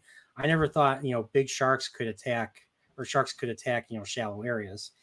And then we find out that the shark is a rogue shark. It doesn't travel. I didn't even know sharks travel in. I guess sharks travel in backs. I don't know anything about sharks. I'm like a complete normie when it comes to fishing and fish and sharks and It's scuba it's diving and everything. It's funny. My brother's a marine biologist, and watching this movie, I actually sent him a message asking about this, and he just hadn't gotten back to me yet. He's a marine biologist. I thought, Yeah. I heard that what you have to do to become a marine biologist is you have to, if a whale gets, if you play golf into the ocean and a golf ball gets stuck in a whale's, breathe hole, and then you go and take it out, and then you go, hey, I'm a marine biologist, Seinfeld. That's what George Costanza does in Seinfeld. I think I've seen that one. Yeah. Is there a marine biologist here? Is there a marine biologist here? They're like, there he is. And then he's like, oh shit, I gotta do something. And what's funny is he actually saves the whale and everything. I thought it was great. But when you say marine biologist, I always think Seinfeld. So but yeah, they talk about territoriality, which is basically feeding. There's just the concept of feeding, finding a food source and feeding off that area until the food source is exhausted, I believe. I don't know if there's more to it. So yeah. And no idea. It played well in the story. So, sometimes a little bit of misinformation, that's probably all right. Yeah. So yeah, so like we said, so we already talked about they open the shark. So we get to the part where they're on the boat and we see like, he has all the Hooper has all these fancy, he's got all these monitors, he's got like sonar and everything. And I think like the one thing that was a big deal. This scene was a big deal for Brody because Brody would not get on the boat. So he managed to get Brody on the boat. I don't know if it's because he got him drunk that he got him on the boat. He's like, you can't get me drunk enough to get me on the boat. He's like, yes, I can. He's like, no, you can't. Yes, I can. No, you can't. Yes, I can. Hey, Brody, we all been there. Yeah.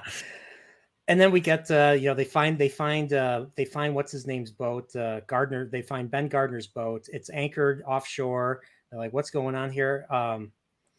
So he goes under. So Hooper has his, scuba gear. He goes underwater. He looks at the hull of the boat. We see like there's large chunks of the boat just been off of it. And then we get this creepy shot of Gardner's head, and we get like I don't know if it was just a disembodied head, but we just get a close shot of the head, and like the eye is missing, and there's like coral coming out of the eye. It was just so, and he freaks out. So Hooper freaks out, and what does he do? And this pays off later. He drops the stuff that he had. Like he had, he found a tooth. So he found a tooth the size of a shot glass on the boat. And he dropped it. And I think he was holding, I don't know what else he was holding, but he was holding something else, and he dropped it and got ashore. He's like, oh, we're really in for it now. And of course, it was his. So he had an underwater flashlight and a tooth. I think he dropped both of them, right? Yeah. And then, I think it was at least the whole torso. We don't see the whole rest of it because it's, peeking through a hole in the boat. My interpretation was that those were the nerves from the eye. So the eye had gotten popped out, and those are the sort of nerves. Those were the nerves. Oh, okay. I think it is a creepy scene. And honestly, for a movie that doesn't do jump scares and stuff like that, this freaking scene gets me every time, even though I know it's coming in like intellectually. If you ask me about the movie beforehand, I remember the scene, but I never remember it because the movie does such a great job of the underwater shots and the tension. Yes. And every time I watch the scene, I somehow forget that the shark never shows up and that it's something else instead that like gets you. So I got a every question. I got a question for you about this. What is more effective? Was just seeing the head do the trick, or was it seeing the head and seeing how Richard Dreyfuss reacted to the head that works? Because I feel like it's a combination of both for me. Yeah, I'd agree. I'm curious where you're at on that.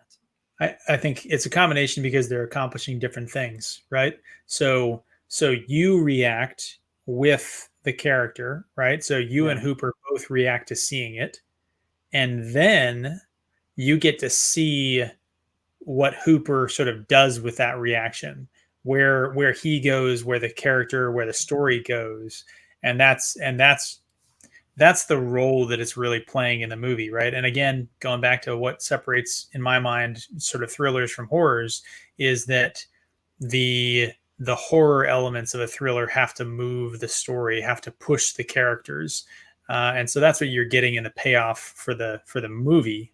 But that doesn't mean that you don't still get the heart pounding sort of moment there when it happens, which just helps you better understand what the character is going through.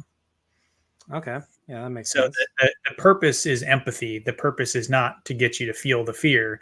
The purpose is for you to get to empathize with the character's fear, I think. And so you feel the fear with the character, Exactly. Empathy. There you go. So even with all this, like they go back to the mayor, and the mayor's just like, they're telling the mayor. And what I liked about the scene is they're both arguing, they're both yelling, they're both arguing with the mayor. They're both Hooper and Brody are trying to tell the mayor the same thing, although it's like they're speaking different. It's like they're speaking two different sentences. And he's just like, the mayor looks like he wants his head's going to explode. And it gets to a point where he's like, "Do you have the tooth with you?" Because I don't want to close the beaches if you don't have the tooth with you. And they're like, you're gonna be a bloodbath. There's gonna be a bloodbath here. And then he's just like, sorry. And then we get the billboard. We got the shot of the billboard. So the billboard was vandalized. Someone drew some kid drew a shark, and someone drew, "Please help me, a shark's eating me," or in a bubble. Yeah. And that was the thing that distracted the mayor long. And I was like, I want them hung by their Buster Browns or whatever the hell he said. So, but yeah, it was just like, like, things are not looking well in the town. People are already starting to see past these things. And so because of that, they let all the tourists in. I think it was the 4th of July. So they start letting the tourists in, and nobody goes into the water because word got around about the shark and everything. And so the mayor has to tell the guy, like I said earlier, to go into the water. So the guy and his family, and here's another bit of subtext without specifically saying, they are frightened out of their minds. Like when they're walking in the water, the entire family, they are holding hands as they are slowly approaching the water. Did you notice that? Yep. And I'm looking, I'm like, oh my gosh. I'm like, I just, because it's stuff like that just is so fun it's just so fun to find out, just to look at like what people are doing and getting an idea of what's going on in the characters' minds without them specifically saying it. Subtext. There you go. But what do you think of this whole thing? By the way, the news reporter that we see who was on the site, who was on the beach, that was the author. That was the author of Jaws. That was really? It was Peter Buckley. Nice. Or Benchleer. I forget his name. So basically everybody's everybody's out. They're all patrolling the water. Hooper's out with the patrols. Like there's nobody here. Everybody's going into the water because of that family went into the water. But then I'm going to swear, some fucking kid had to pull a prank. Now, Nosferatu wearing the shark. Yeah, Nosferatu's gonna be upset. Nosferatu's already said, dislike and unsub. Make sure you just comment more and tell us how disappointed you are. So some kid just wore a fin, and you get the shot of the girl, and she's like, and you get it's long. It's just like, oh my God. And then they don't even scream. They don't even scream. They just freak out. And they just start, they hightail it out. And then, but the reason why everybody else left is because everybody else noticed it too. Yep. And everybody freaks out, gets out of the water. And of course, the patrols see the shark, fin too. So they all have their guns. They have all their guns pointed at the shark fin, and it's just a kid. It's two kids, and the younger one's like, he made me do it, you know. So while all that's going on, the real shark is in the shallow area where Brody's son is. Brody's son and his friends are on the boat, and there's this other guy. I don't know why he's there. He's just like, I don't know if he was a weirdo or something that was trying to talk to the kids. I don't know why he was there. This was nice. Maybe the shark did a service to the community. I don't know. This was 1970s Hollywood, not 2020s Hollywood. So, Well, I mean, 1970s, you had the beginning of serial killers and stuff. That guy could have been a serial killer, True. You had your Gacy's, you had your Dahmers. Well, Dahmer wasn't around then, but Gacy and your Bundys and everybody. Yeah, it's just freaking. I think the shark did the service. Did the Amity Island the service. Okay, I don't know. Okay, that might not be true, but that's just a fun theory I have.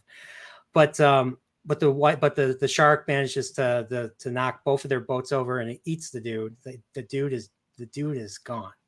Yep. And what's messed up is the scene where Brody's kid is just like, he's in shock. He's just like, he's in the water. And he's just staring at this. He's just staring at what's going on.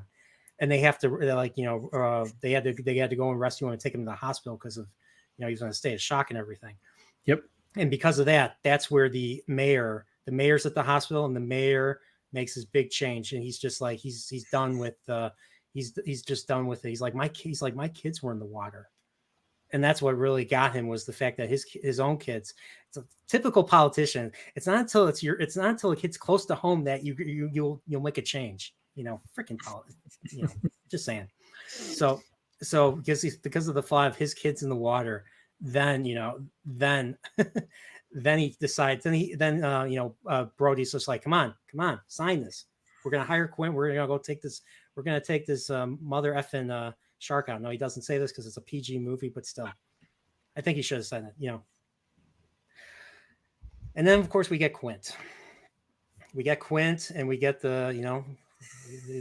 all farewell and adieu to you all, you Spanish ladies. Farewell, adieu to you ladies of Spain, and whatever. I think he made that. I think Robert Shaw made that up. I think he made that up or something. I think it was all improvised. No, you don't think so? Really? I think so. I don't think it was written, because like the whole, the insult he gives to when Mrs. Brody. So like when they're packing the boat and Mrs. Brody's there, and he makes a comment about this lady. I wrote it down. That was he came up with that. The Spanish lady song though, did a quick Google search. We're live here in the chat. We're in the war room, guys. Proven wrong. It says that it was a traditional British naval song. Okay. So, because that one, I mean, it's so hard to tell because Jaws is so iconic that like the fact that you've heard something doesn't mean that it wasn't made by Spielberg and Jaws, right? Right. Yeah.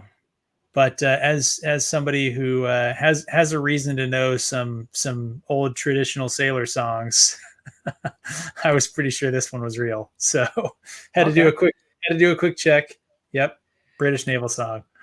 So all right, so like Quint famously says to Hooper in this movie, checked. I am educated enough to know when I am wrong. So there you go. Gosh, that is such a great line. There are so many good lines, and the interplay between Quint and Hooper is just, oh, it's so good. And I love the trifecta of those three characters, because you have Brody, kind of the everyman, right? Like he's just kind of like a normal guy, and then you have this sort of the ivory tower kind of academic, and you have like the hardworking blue collar, like Navy vet guy, and it's just yeah, it's a great scene. So when like they're not getting along, he's barking, Quint's barking orders at Hooper. He's like, Hooper, reverse Hooper, reverse you idiot, and like just. And then like Brody, and with Brody, I think he's got way more respect for Brody, but he's like ordering Brody. He's like, he's like, come on, Brody, come on, Chief, keep filling the water with the what's that, like bait, or I'm assuming that was just they were leaving a bait trail. Chum the water, yeah. Chum. Okay, so chum is what? Chum is like a special type of bait or something.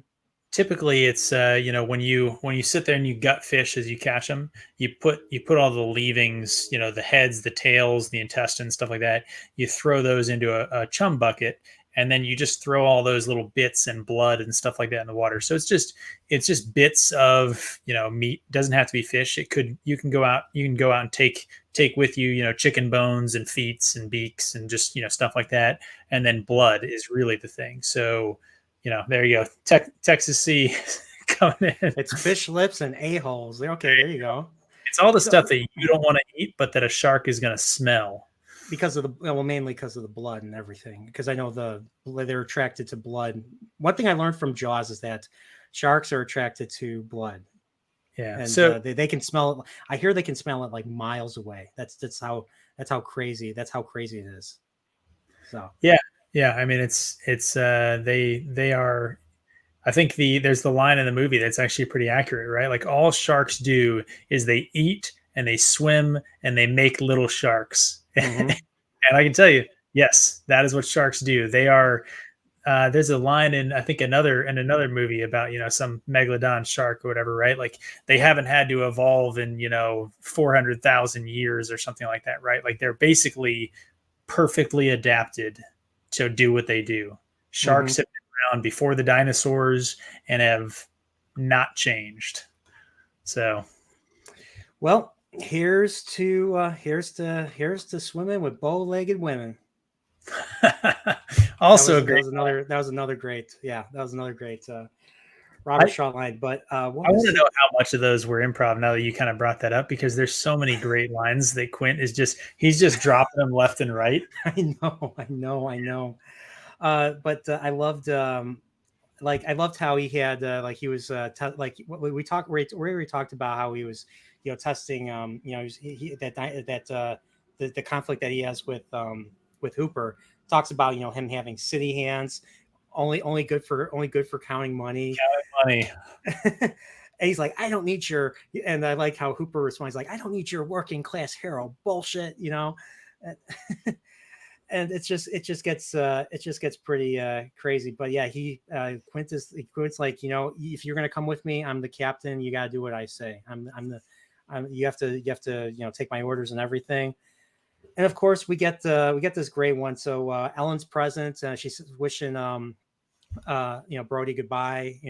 As they go off, and Quint's like, here lies Mary Lee, who died at 103. For 15 years, she kept her virginity.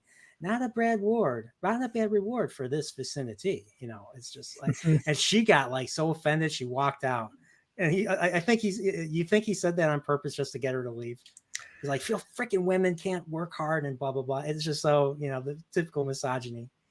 Yeah. I mean, that would be very much in keeping with his character, the way that we see it. Right. So maybe. Yeah. I'd be curious if that was an improv line, No, he got that from I actually heard he actually got that from a grave. He saw that on a gravestone once and he remembered it. And that's why he put it. That's why he said in the movie. Nice. So, yeah, so we get to, and I think the last thing I wrote, because I don't think I wrote much else. Well, actually, I wrote a little bit, but I didn't take detailed notes after this. But we get a view. So as they're leaving, we get a view of the boat, but from inside the fish house, and with the jawbone of the shark, or with the jawbone of the shark around the boat as it's leaving. Such a great. Of course, it's foreshadowing, because the shark's going to eat the boat, or the shark's going to start biting the boat off and everything. So at least that's how I as a nerdporial interpreted that, scene there. I completely agree. It's just like the line about the air tanks could explode. Like there's a line that Quint says right after that I'm forgetting now, but there's the air tanks could explode. And then Quint says something and you're just like, it's a little on the nose having seen the movie, but Yeah. Yeah, so we get of course one thing I said earlier is that like Brody on the boat, like he is totally out of his element. Like he is making mistakes left and right. And so because the fact that Hooper has experience, because he has his own boat and everything, he has Hooper, driving the boat while Quint sits in his captain's seat and Brody is doing all the bitch work. He's basically pouring in the I forget, what do you call that bait again? So it'd be, yeah, he's pouring the chum in, putting Chum. out, yeah, chum, yeah. I gotta write that down. Chum.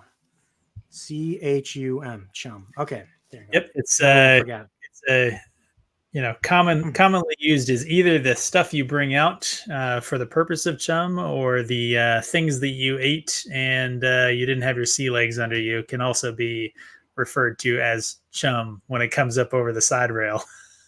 So another reason why Jaws is a great movie. Do you know why? I, The answer's on the screen. because Lady Balefire liked it. That's right. That's right. You know it's good if Lady Balefire likes it. Hi, Lady Balefire. How you doing? But yeah, like, and she brings up another good point that I forgot to bring up. Jaws gives me Moby Dick vibes, but it's not something that rhymes with bay or hay or fay. So, but you know what's funny? Quint is basically Captain Ahab. Like he was designed to be Captain Ahab. In the book, he dies by being tied to a harpoon, just like Captain Ahab died in Moby Dick. But there was a scene that I don't know if they ever filmed it. I'd have to check. But like the first thing we see of Quint is not in the conference, but he's in a theater. He's watching the Gregory Peck. Okay, they never filmed it. He's watching the old Gregory Peck Moby Dick film, and he's laughing the whole time. And he's laughing to the point where he drives everybody else out of the theater, and you could hear his laughter from outside the theater. And that's how they were originally going to introduce Quint. So Quint was supposed to be Moby Dick, and of course we get a little bit of that because he doesn't want revenge. He doesn't want revenge per se, but he's obsessed with sharks. With because of what happened to him, he's obsessed with hunting sharks, and that's why he does the things that he does that make no sense to. That I was just like, why did he do that? Like, why did he destroy the radio?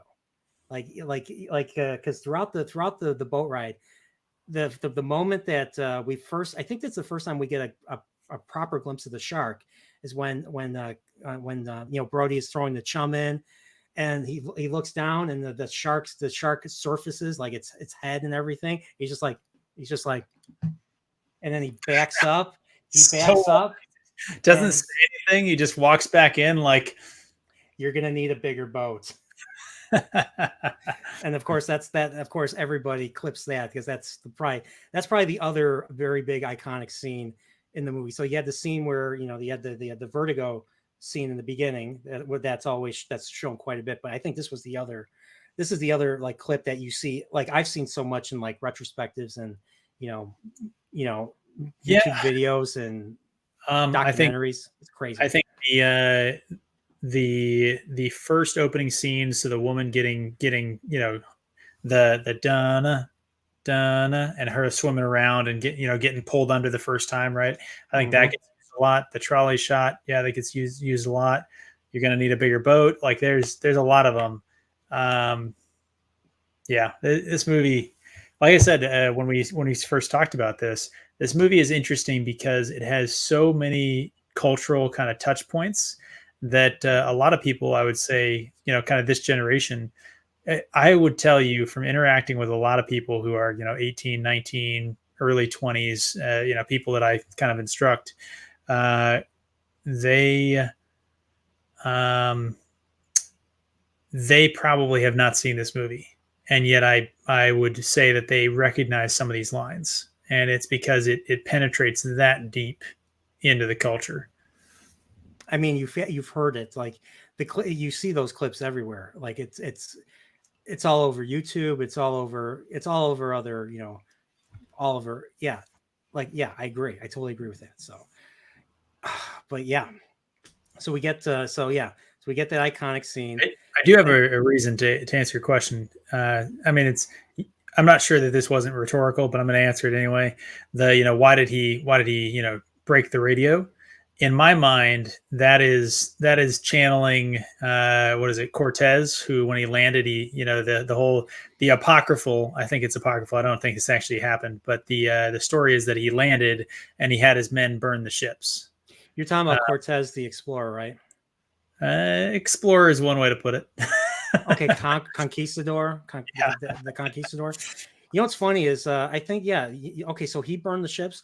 Okay, so I know where George got his idea for Nymeria burning her fleet in the history and the fake history of Westeros. Yeah. Okay, so all right. Yeah, the idea of burning the ships is I mean it is based on that story. Yeah, Hernan Cortez. And so did they? So he stayed. I don't know much about Cortez. Did he stay in? Did he stay in the Western Hemisphere? He never went back. Oh, he did later, and like I said, I think it's apocryphal because I don't think he actually burned all of his ships. I think he maybe burned a few, maybe, I don't know. But the idea was to not give his conquistadors any retreat. And then I think Salty Texas Sea brings up another one. So the USS Independence didn't make a radio call either. So that would be really fitting with his character. So I think, either one of those two. And yeah, Nosferatu, USS Indianapolis is a very true story. I actually knew the Indianapolis story before I ever watched Jaws. But yeah, it's great. I did not actually. That's well. I was never military. I'm sure they teach a lot. Do they teach that in the military? It is definitely well known within the Navy. Okay. Which I'm not actually in the Navy, but it is well known within the Navy. Okay. Indianapolis, ship. Yeah. But yeah, that story, since we're on that now. Yeah, let's talk about his monologue. Let's talk about the Indianapolis. So apparently, from what I remember, so Quint was in World War II, and he was on board the Indianapolis, and the Indianapolis mission was to deliver the first atomic bomb that was to, bomb Hiroshima.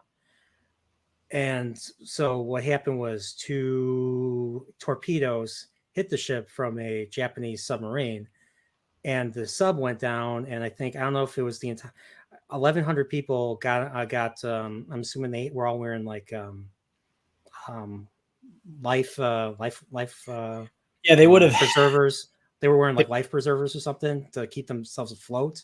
Yeah, so I'm sure there would have been a combination of rafts and people with life jackets. I don't remember the story well enough to know how many rafts there were, but those ships did have lifeboats. So there would have been lifeboats. There would have been life jackets, but the life jackets goes to his story, right? He says, "I'll never put on a life jacket again," and it's because of his experience with the Indianapolis out there floating for days and days and days, watching his friends and shipmates get eaten by the sharks. But and they were in the water. So I'm trying to understand. They were all in the water when this was going on.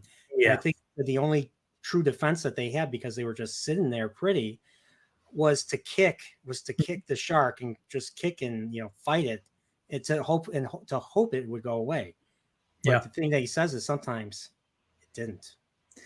Yeah, and that's it still actually goes in the way that they teach people to do sort of water survival. If you have an aircraft crash, or if a ship goes down or something like that, you're supposed to group everyone together. One, it conserves body heat. If you sort of make a little ring, you kind of trap a little bit of the water kind of between people. But the other one is everybody links arms, you make a ring, and it's to be able to kick at the charismatic macrofauna, as my marine biologist brother would call it. And he said that there were like multiple sharks, so like they were like deeply in shark infested waters. So I mean, like, so I'm assuming they were in the middle of the Pacific, or maybe not in the middle of the Pacific, but pretty close to, not too far from the islands, the islands and everything. So like, do sharks like really infest? I always thought sharks infested like shallower areas than just the real. It's all over. Okay.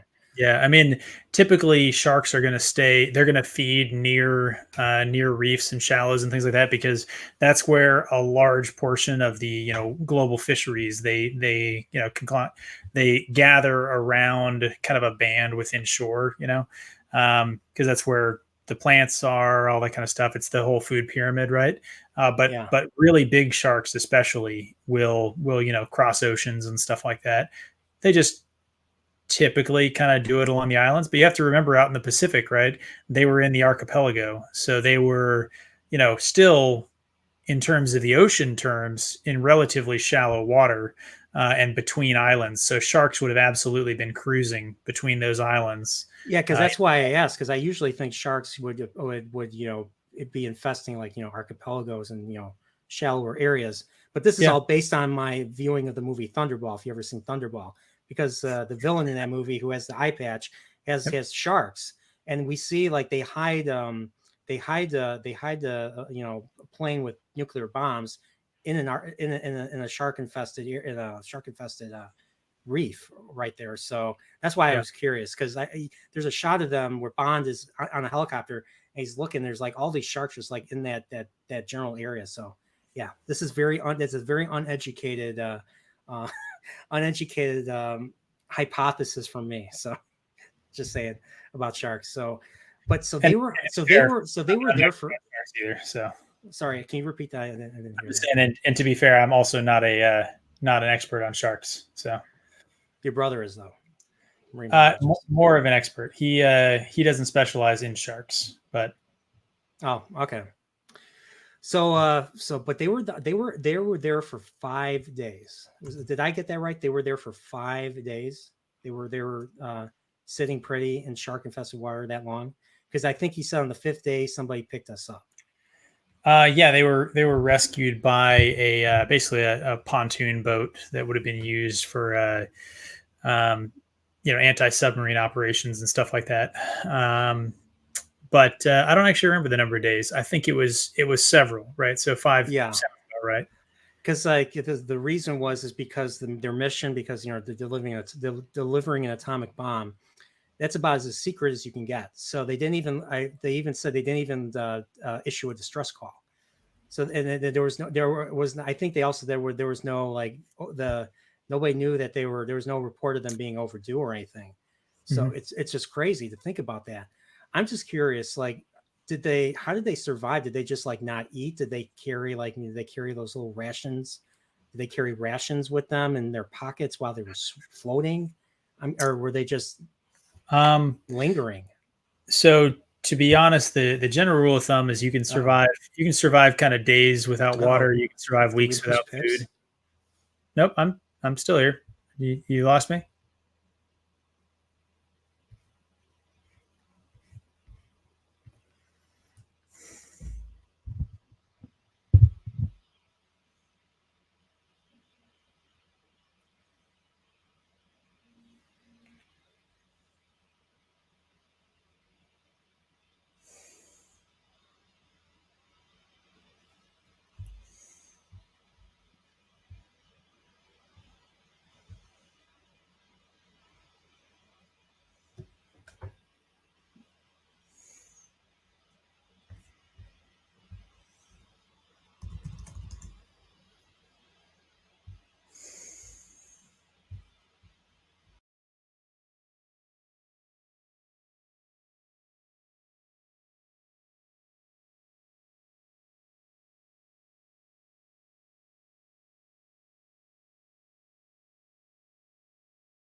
Hey, man, I'm so sorry about that.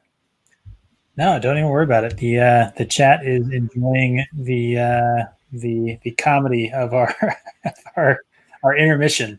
Because I was completely cut off. Like I literally, the only way for me to fix this, because I'm using a laptop right here, I had to restart the computer because it was not reconnecting to the internet.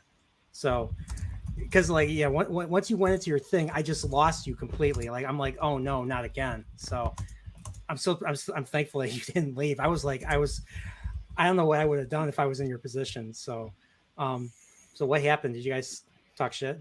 Please say you didn't. Uh, Please say you didn't. well, I mean, I got cut out of it as well, right? So I was in the YouTube chat talking to them. So I was out there in the chat common room. We were having a good time. You People were were making jokes. you were cut out too. Um, I don't know how honestly, this that works. that might have been. It looked like I got booted, and so I refreshed when I saw in the YouTube video that my camera had cut anyway. So it either kicked me or I kicked myself. I don't know. Or Chat maybe. is seeing how the sausage is made. Yeah. So yeah. Once again, chat. I am so sorry. Thank you for not leaving. Thank you for not leaving. Like this would have been a perfect opportunity to leave and find greener pasture. So, what were we even talking about? Do you remember? We were talking about. Oh yeah, we were talking about the Sharks. 5 day, the sharks and everything. Yeah. I Talking was gonna about shocks. Shocks, as they say on Amity Island. shocks.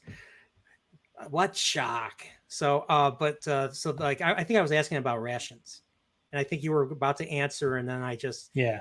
I think the internet cut me off because maybe you were going to say something they didn't want me to know. Maybe. The only thing I was going to say, and I said it in chat, if anyone wants to get a really great shark kind of story, survival story, Unbroken is the story of a Navy bomber crew that goes down. They made a movie about it. The movie is actually surprisingly good, but the book is awesome. And it talks a little bit about the rations and the kits and stuff like that on those lifeboats. I don't actually know what they had available. It's been a long time since I looked up the Indianapolis. I would imagine again that I think they had some rafts, some people in the water. So maybe they had some water, maybe they didn't. But you can survive a few days with no water. You can survive, a few weeks with no food potentially. So Just don't drink the water. Just don't drink the salt water. just don't drink the salt water. Yeah. So Salty sent me another 199 super sticker. And what does the sticker say? Because I don't have YouTube open. I think it said game over. Game over, man. Game over. What the fuck are we gonna do now, man? What the fuck? Shut up, Hudson. Shut up, Hudson. So okay, so we got that great monologue, and then I forget what did they sing? Like, we want to wake up or we want to go to sleep. The chat was already doing that. I don't know, an hour ago. They were dropping the whole song back and forth in a little round. It was quite impressive. I liked what I saw in there. Some of you guys have some very good typing voices. Yeah, I agree. So what happened next? So next, I believe they tried to. So right after they compared scars. Oh, that's right. And that's the scene you were talking about where they kind of come together and they become a team, right? And what leads to the monologue was because he originally had a tattoo of the Indianapolis, and then I think he said he had it removed, and then he goes, and then that's how it bridges. That's why he tells the story the way he does. So, but like I think Richard Dreyfuss was bitten by an eel, and he puts his foot up and he gets I don't know, was it a burn or something? I forget what it was. Was that the thresher shark? The tail of a thresher shark? Right. Mm-hmm. Okay. So actually, his might have been the moray, and then the thresher shark was Quince, I think. They went back and forth. There was a few of them, yeah. And then what was the lady that broke his heart? Oh, I don't even remember. I don't even remember. Salty probably remembers who the lady was that broke his heart. That broke Quint's heart or broke Hooper's heart? Hooper's the one who said it. It's like I got the tops. There you go. Salty and Nosferatu both know. Mary Ellen Moffat. Oh, okay. Mary Ellen Muffet. Okay, Muffy. Sorry, guys. I got to get every last drop out of this. I wasn't able to do a refill because you came back too soon. I was about to go head out. Oh, yeah, I understand. It's all right. I'll smell it. I'll smell it until we're done. We'll make it. Yeah. Well, we're really close. We're really close. I don't have a problem. You guys have a problem. The first step is to admit you have a problem. No, that's for quitters. Oh, that's for quitters. Okay, there you go. So I think right after they bond and they start singing about wanting to go to bed, going to sleep, they get attacked by the shark. The shark just starts ramming into the hull, and you see it's the water starting to come in, and yeah, it gets to. Actually, there was one other thing I wanted to talk about before that we didn't get to. So they made they were throwing the line out, and the line was being pulled, and Hooper was like, "It's not a fish. It's not a shark. It's not a shark. It's a game fish. It's a game fish." And then he realizes he was wrong. It was actually the shark, and he's like, Yep. "This is." And then Quint's like, "This is piano wire. Don't you be telling me my business." And he's like, "It could have been." It's like, I could still be right. And he's like, "Well, you should, if you're educated, you should be educated enough to know when you're wrong. That's a problem with you. That's a problem with you people and stuff." So Truer words have never been spoken. Man, this, in present year, Jaws is the best movie out there. yes, totally agree. And of course, yeah, we already talked about the barrel. We talked about like they started shooting the barrels. They shot the harpoons with that were connected to the barrels rope, I believe, or something. Yep. And the point of that was just to keep the shark on the surface. But they needed 3. That's how powerful the shark was. They needed 3 they needed 3 full barrels to get the shark to surface, because the one barrel, the 1-2 barrels didn't do it. So I'm trying to remember what happened after that. I think they tried to. Now I think the second time, after they got attacked, after they had the monologue and everything, they hooked the rope to the I forget what they called the hooks on the Cleats. the cleats, and they were trying to I think they were trying to yank it or something. I don't know I didn't quite understand what they were trying to do with the shark. They were trying to pull it with the boat, but it ended up pulling the boat instead. So they said that they were going to tow it in to harbor. Essentially, they were going to tow it into shore. I think what they probably meant is they were just going to tow it into shallow waters, and because he kind of says that later with we'll lure him into shallow waters and drown him. Yeah. Which the idea there is if you can drag a shark onto, say, like a sandbar or something like that, where it can't actually continue to swim, it'll drown, because that's one of the things with sharks. They have to keep swimming in order to breathe. They have to keep if they don't have they don't cycle their gills the way that we breathe with lungs. I mean, they do a little bit. It's enough where I think when they're sleeping, they can do enough to kind of regulate. But in order to keep alive, generally, the current of water around them as they swim is what flushes fresh water into the gills, I think. I see. Okay. This is osmotic information. I'll have to do some research in that. But yeah, that's pretty interesting here. Okay. Chat can fact check me. But I think that's what they were trying to do. You're right. It was between the second and third barrel. And then throughout that whole process, we see the foreshadowing of him, gunning the motors too hard, doing that kind of stuff. So. Oh yeah, and of course, then we get then they get to their final. Like, I think the cleats break off. Yep. So I think they're still, the barrels are still attached to the shark, I believe. So then they do their final ditch effort, lure the shark to the shallow water. And then, have you ever had a great white do this? No. And the thing is, like especially a 25-footer, no. They pissed him off at that point. He was he was out for blood, as they say. He was going after them, and so they lure the shark back in the shallow waters, and I think Brody tries to radio. I don't know if this was before, but Brody tries to radio for support, and Quint just destroys the radio. I forget what Brody says because he was screaming at him. Do you remember? I didn't even write down what he was screaming about. He was just like, "What are you doing? What are you doing?" You know. And then I like how Quint just is so dismissive. I think like Brody's yelling at him, and Quint's just man, and he walks away. Yeah, I think walks away from like a boss. I think he's saying something like, "What are you doing? You're a crazy person. You're mad." I think that's kind of what he's. I don't even saying. think he says that. He says something different, which is interesting. So he doesn't even say typical stuff. He's just like, but. So I wanted to get into that. Like, okay, is it because he is so obsessed with the shark that he wants to do it himself? That it just means because of like the trauma he'd been through with sharks, like he just really wants to catch this thing. Like it's an obsession. Like, I mean, Captain Ahab. Yeah, I think Lady B was right, and other people pointing out the Captain Ahab connection.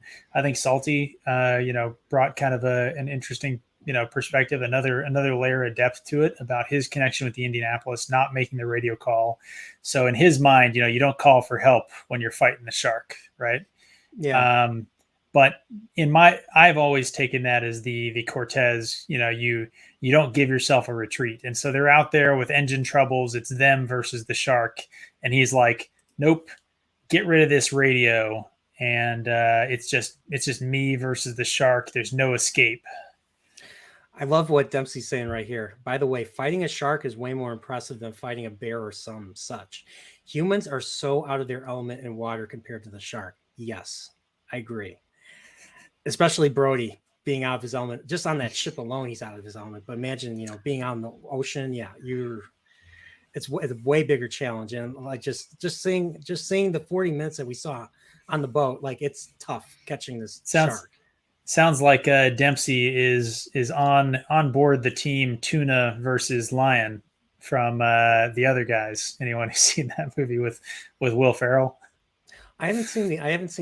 I'm a lion, you're a tuna, and then he's goes on about a fully grown 800-pound tuna out in the ocean. Yeah. Okay. Yeah, I have not seen that. So. Okay. So they ride out. They're trying to lure the shark in, and I think this is when they decide they build the cage. So Hooper brought a cage, and he brought stuff that could kill it. So he brought I think a chemical agent that can poison the shark. So he tries to do that. He goes. They put him in the shark cage. They lower him down. He has the thing, but the problem is the shark attacks the cage. No one they did not expect the shark to attack the cage.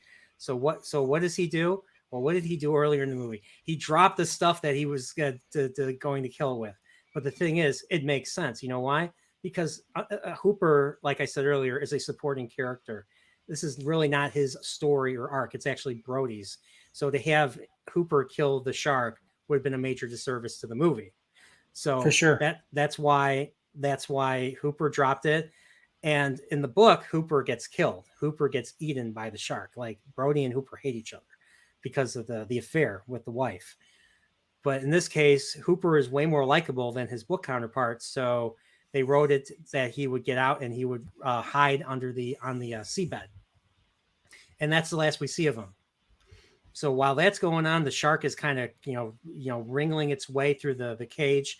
It gets to the point where the entire ship, I don't know if it's I don't know if it's that directly that causes the ship to tip over, but it tips over and it gets to the point where, we lose Quint. Quint tries to grab something and he doesn't, he loses his grip and he falls and he slides and he gets eaten by the shark. And it's brutal. Yeah, so that was after the shark came and basically ate the back part of the boat. Just came and rammed into it, crushed it, knocked the back in. Yeah, I'm like the parts of the movie are fragmented in my mind. So I'm sure there's a lot of stuff I forgot about or missed. So because the boat really started leaning afterwards when it was Brody against the shark, right? Yeah, it was tipping sort of fore and aft. So the fantail of the boat was in the water. So the stern. was under the water when the shark kind of came up, and yeah, he slid from up in the cabin near Brody, slides down. You see kind of a parallel with the fishing dock, right, where he's Yeah. kind of trying to clamber up, and they're reaching for hands, and he slides down. And this time he Yeah. doesn't make it; goes into the shark. Yeah. And he tries And to he tries to stab it. stabbing He's him, fighting yeah. till the very end until it just crushes him and it just takes him under. And Yep. it's just like, because you heard his story about how he survived that, only for that to actually happen to him. And it's just, Yep. but the thing is, he went out fighting. He went Yep. out fighting, and he fought to the very end. He fought even when he was being eaten. Yep. So, I mean, Quint, F's in the chat for Quint. Man's man. Come on. One of the best characters in movies of all. One of the best characters in movies of all time. Yeah, for sure. Probably the best. Do you think he's the best character in this movie? Yeah, I think so. I think it's hard. It's hard to say, because you're right. The movie is not about him. He's not the main character, and so from that perspective, you're kind of asking, like, okay, which character is most essential to the story? And it's like, well, I mean, Brody has to be there, or there's no story, right? Yes. But would the story have been any good without Quint? And I think the answer is no. So. No, and of course the performance of Robert Shaw. I'll be honest, I'm a huge fan of From Russia with Love. I think Robert Shaw's villain in that movie is my favorite Bond villain, Grant. He is always like 3 or 4 steps ahead of Bond, and he would have killed Bond if it wasn't for Q's briefcase. I'm just saying, Robert Shaw. And he's just a great villain. Like in movies where he plays a villain. He was in the original Taking of Pelham 123. There's a movie where he plays the head terrorist. They take over a New York subway train and everything. He was great in that. He was great in that too. He has his, that is a good movie. He has his presence. Like he has his threatening presence. Like as a villain, he was the villain in The Sting. The reason why he got this job in Jaws was because Zanuck produced The Sting. Have you ever seen The Sting, where with Paul Newman and Robert Redford? And Robert Shaw plays the villain. It takes place in 1920 Chicago about a sting opera. It's a gangster movie. It's a gangster movie. So, something my dad's like, oh, it's my favorite movie of all time, and I watched. I was like, it's okay. It's old. So, it's 1973. So there you go. But yeah, Robert Shaw, man, just it's too bad. He passed away. He passed away 3 years after this movie came out. He passed away. This movie came out in 1975. He passed away in 1978. He was living in Ireland, and he was driving one day. He pulled over. He had chest pains, and he just died. He got out of the car. He stopped his car. He got out of the car, and he just died. He had a heart attack and dropped dead right there. So he smoked like a chimney. And he drank a lot, but I don't know. But I'm sure there were other issues. I'm probably sure there were other issues too. But it's tough. Enough with the aspersions around the imbibing of alcohol. Okay, it's good for the heart. It's good for your health. Yeah, just like kerosene. Kerosene used to be good for you too. But, I mean, I don't know about kerosene. But but still, that was, that's, I've chat for Robert Shaw. Like, just like such a great actor, playwright, everything. So it's I mean, if he was alive, I think he'd be 94 years old. So yeah, so just young enough to run for president. Just young.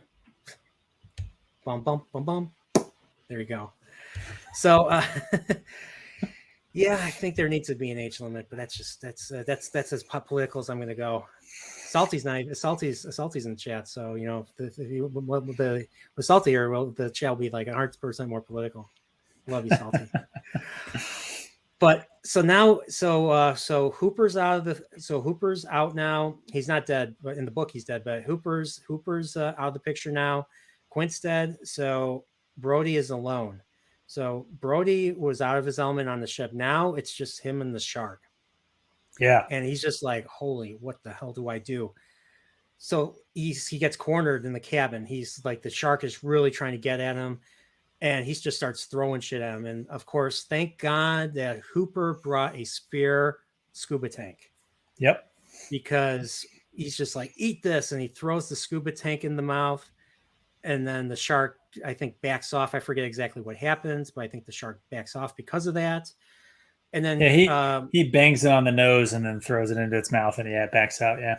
okay, and I think he takes a Quint's rifle, and I think he actually had a spear or something. He's trying to spear it, or before, like Yep. it was trying to get to him. He climbs to the top of the crow's nest, I believe, as the boat is tipping over. Yep. He's trying to stab it with the thing, but it ends up biting, like a big beast it is. It bites the spear off, so he can't use it anymore. So all he has left is I gotta say, I think I said this before, that like, the 5 minutes of the movie that doesn't age well is the stuff with the shark at the very end, where you're just like, everything was so great, and then you just see so much of the shark, and it acts in a way that's so like not natural. Like it comes up and it takes his harpoon. Like give me that. Yeah, I know exactly. And like I said earlier, like you can see through the shark. Like it's clearly not a real. It's clearly a mechanical thing. But I feel like, honestly, like it doesn't detract from the movie, because the movie is so good up to that point, and Yes. like there's no real way the movie could have ended other than the shark kind of being shown and being killed, right? And the practical effects limitations are what they are. The only fault that I'll say would be, if I was probably filming it, I would have had him, hit. So the shark bites Quint in half and then is trying to come back up the deck for him, and he just throws the tank at it. If they had shortened that down a little bit, so that it wasn't like the shark comes at him once, comes at him twice, comes at him 3 times, and it's like sort of comically taking away his weapons every time. Yeah. That's the part where it stretches out a little long, but I mean, it's still so earned by the end of the movie that it doesn't feel cheap. Yeah, I mean, like, yeah. So he takes out the rifle. He starts shooting it. He's like, please. Oh, he's like, open your mouth. Show the tank. Show the tank. He shoots. I want to see you smile. I want to see you smile. No. He says, "Smile, you son of a bitch." That's the line. Yeah, smile, you son of a bitch. Smile, you son of a bitch. And he's like, then he shoots him. Six shots. Took all 6 shots. Magically, the final shot was the shot that did the trick. And you see the red. And they used, what's funny is Spielberg made a movie before this called Duel. It was a movie about a truck being harassed by a guy being harassed by a truck driver. And there's a point where the truck gets destroyed. And he used the same sound effects in that movie that he used in for the destruction of Jaws, or the shark. So, because the thing was, when he first read the script for Jaws, he's like, "Wow, this is just like my movie Duel. Maybe I should do something similar, but on the ocean." So, and that's kind of why he got really interested in the project in the first place. So, but yeah, instead of the shark just dying and taking Quint with him, because Quint died in the book the way Captain Ahab died. He was tied to the harpoon and he got dragged underwater with the shark and died and drowned, basically. Yeah. So whereas in this movie the shark gets him. So which, especially if the Indianapolis speech wasn't in the book, the two of those together, I mean, it's yeah. But the thing is, Hooper gets killed by the shark in the book, so they're not going to have both characters get eaten. They're not going to be repetitive in that way. It's one thing. Yeah. That's one thing you don't want to ever do, is like in creative stuff, you don't want to be repetitive. And that's why writing is tough, because you could fall under that repetitive thing. And thing is, people like the Whitecloaks and Prophet of the Dragon, you guys will notice that stuff, because you guys are you guys have keen memories and keen brains and stuff. So. Oh, shucks. I gotta read. I gotta keep reading Out of the World, don't I? You do. I'm looking forward to talking to you about it. I think that you have some really good takes on a lot of the stuff we've talked about. I'm looking forward to it. But I think let's finish Jaws. Yep. So Hooper comes back So the boat is completely over, and Hooper comes back, and they use the barrels and they paddle back to shore. The end. So I like two things about this end. First of all, the killer whale, the orca gets killed, right? So orcas naturally out in the wild, they f up some sharks, even great white sharks.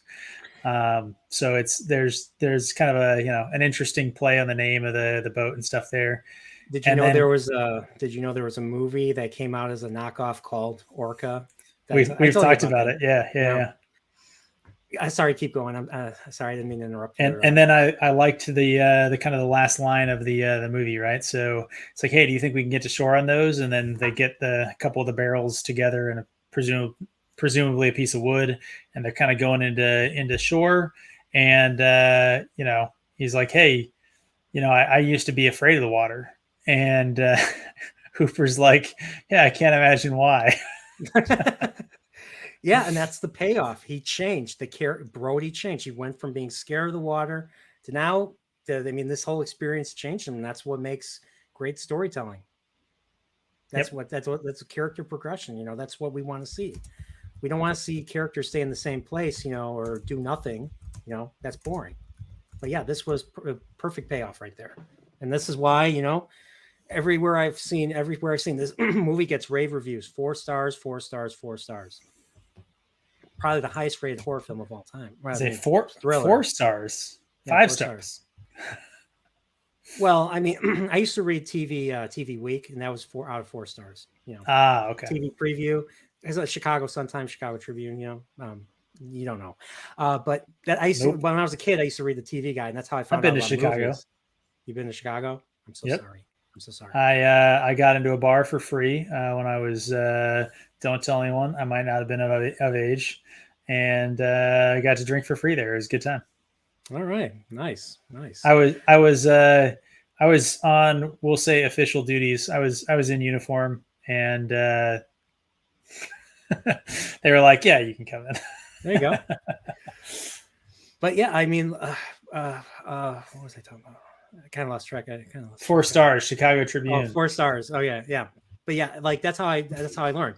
And then like the rest of the movies, 1 star, 2 stars.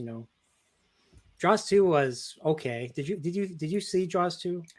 I've seen it. I remember, I think, nothing about it other than that's the one where, actually, this will be interesting. Is the movie I'm thinking of Jaws 2 where they close the bay with like all the nets and stuff like that? I don't know. Or is that one of the more recent sort of knockoff ones? I know I've seen Jaws 2, but I might have so completely forgotten the plot. That's the one where like Brody's son is a teenager. They age him up, and he's with his friends, and they're all caught out. They're all caught they're all being stalked and taken out by the shark and everything, and Brody has to rescue them. That's basically Jaws 2. I mean, nobody came back except for the mayor and the wife. I think came back, and everyone else was like Richard Dreyfuss didn't come back. Obviously, Robert Shaw was well, he was passed away and his character died, so he wasn't in the movie. Yeah. So yeah, I don't think barely anybody else came back. And then they made Jaws 3 years later, and nobody. Jaws 3 and Jaws 4, and nobody likes those movies. So, but yeah, it was okay, Jaws 2. But Orca was an interesting movie. So what happens in Orca? Are you going to see Orca at all? I'm assuming you're not. It came out a couple of years. It came out a couple of years after. So Orca is basically so Richard Harris plays like a whaler. This orca saves the life of this one guy on the ship, this female pregnant orca. Well, they wound the pregnant female orca, and she miscarries. So the male wants revenge. So he just basically takes out everybody on that ship, and harasses everybody in the town. Everybody in the town, he's destroying ships and everything. And yeah, and almost everybody dies except for the woman on the ship. That's it. Even the captain dies. A complete piece of shit. Richard Harris's character, piece of shit. So Oh, Orca hey, kills him and goes away. That's how, and fucks off. That's it. nice. That was a terrible. That was a terrible. It sounds like a different formula then, because we talked about Jaws is the villain, right? The shark is the villain. It sounds like in Orca, the orca is not the villain. It sounds like the people are the villain. At least they show that they have. I mean, it kind of comes off that way, but like they're, I don't know. It's like who do you root for? Because you don't like the orca either. The orca's a dick too, but you understand where the orca is coming from. So, but yeah, like because they made the movie Orca because orcas, the same with the name of the ship kills great white sharks, not great white corporeals. I was curious. I was kind of wondering if my name would be problematic, because it's a play on great white shark. It has nothing to do with skin. I'll say. Just wait, you're white? I hadn't noticed. White. That's how you pronounce it. But I mean, I love. I hear it now. But I do love this movie. I own it on 4K. I watched the 4K version of it. Just a great movie. And it's even better listening to it on headphones. It's just, I just really enjoyed this. And Pips, thank you for doing this. I know you said you didn't want to stay up too late. It's 10 p.m. My time. It's probably 11 p.m. I think it's 11 p.m. your time, Eastern. It is indeed. 3 hours. And I think, how long was I out? How long were we out? 10 minutes. So once again, I'm sorry about that. And I'm so grateful that you did this stream with me. This was pretty cool. Everyone in the chat should know he promised me like 90 minutes.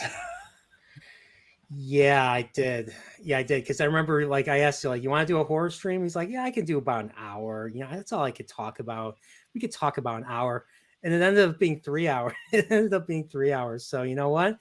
That's how good this movie is. If there's a lot to talk about with this movie, then it's that just makes it that just makes it really good right there. So yeah, I mean, and it's something we talked about on other stuff too. Like, it's so much better to have something that we like to talk about. And like I said, anybody who says that they don't like this movie, like, needs to get their head examined. This movie, I mean, honestly, like, I can't think of a single thing that this movie doesn't just absolutely nail that is not 100% due to just the technological limitations of the time, right? Oh, yeah.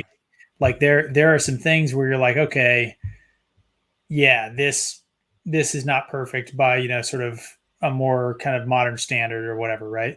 But most of those are just kind of effects driven stuff. And honestly, newer movies miss it harder now than Jaws did. So it's really hard to find something to criticize with this movie. It is, I mean, acting, music, just the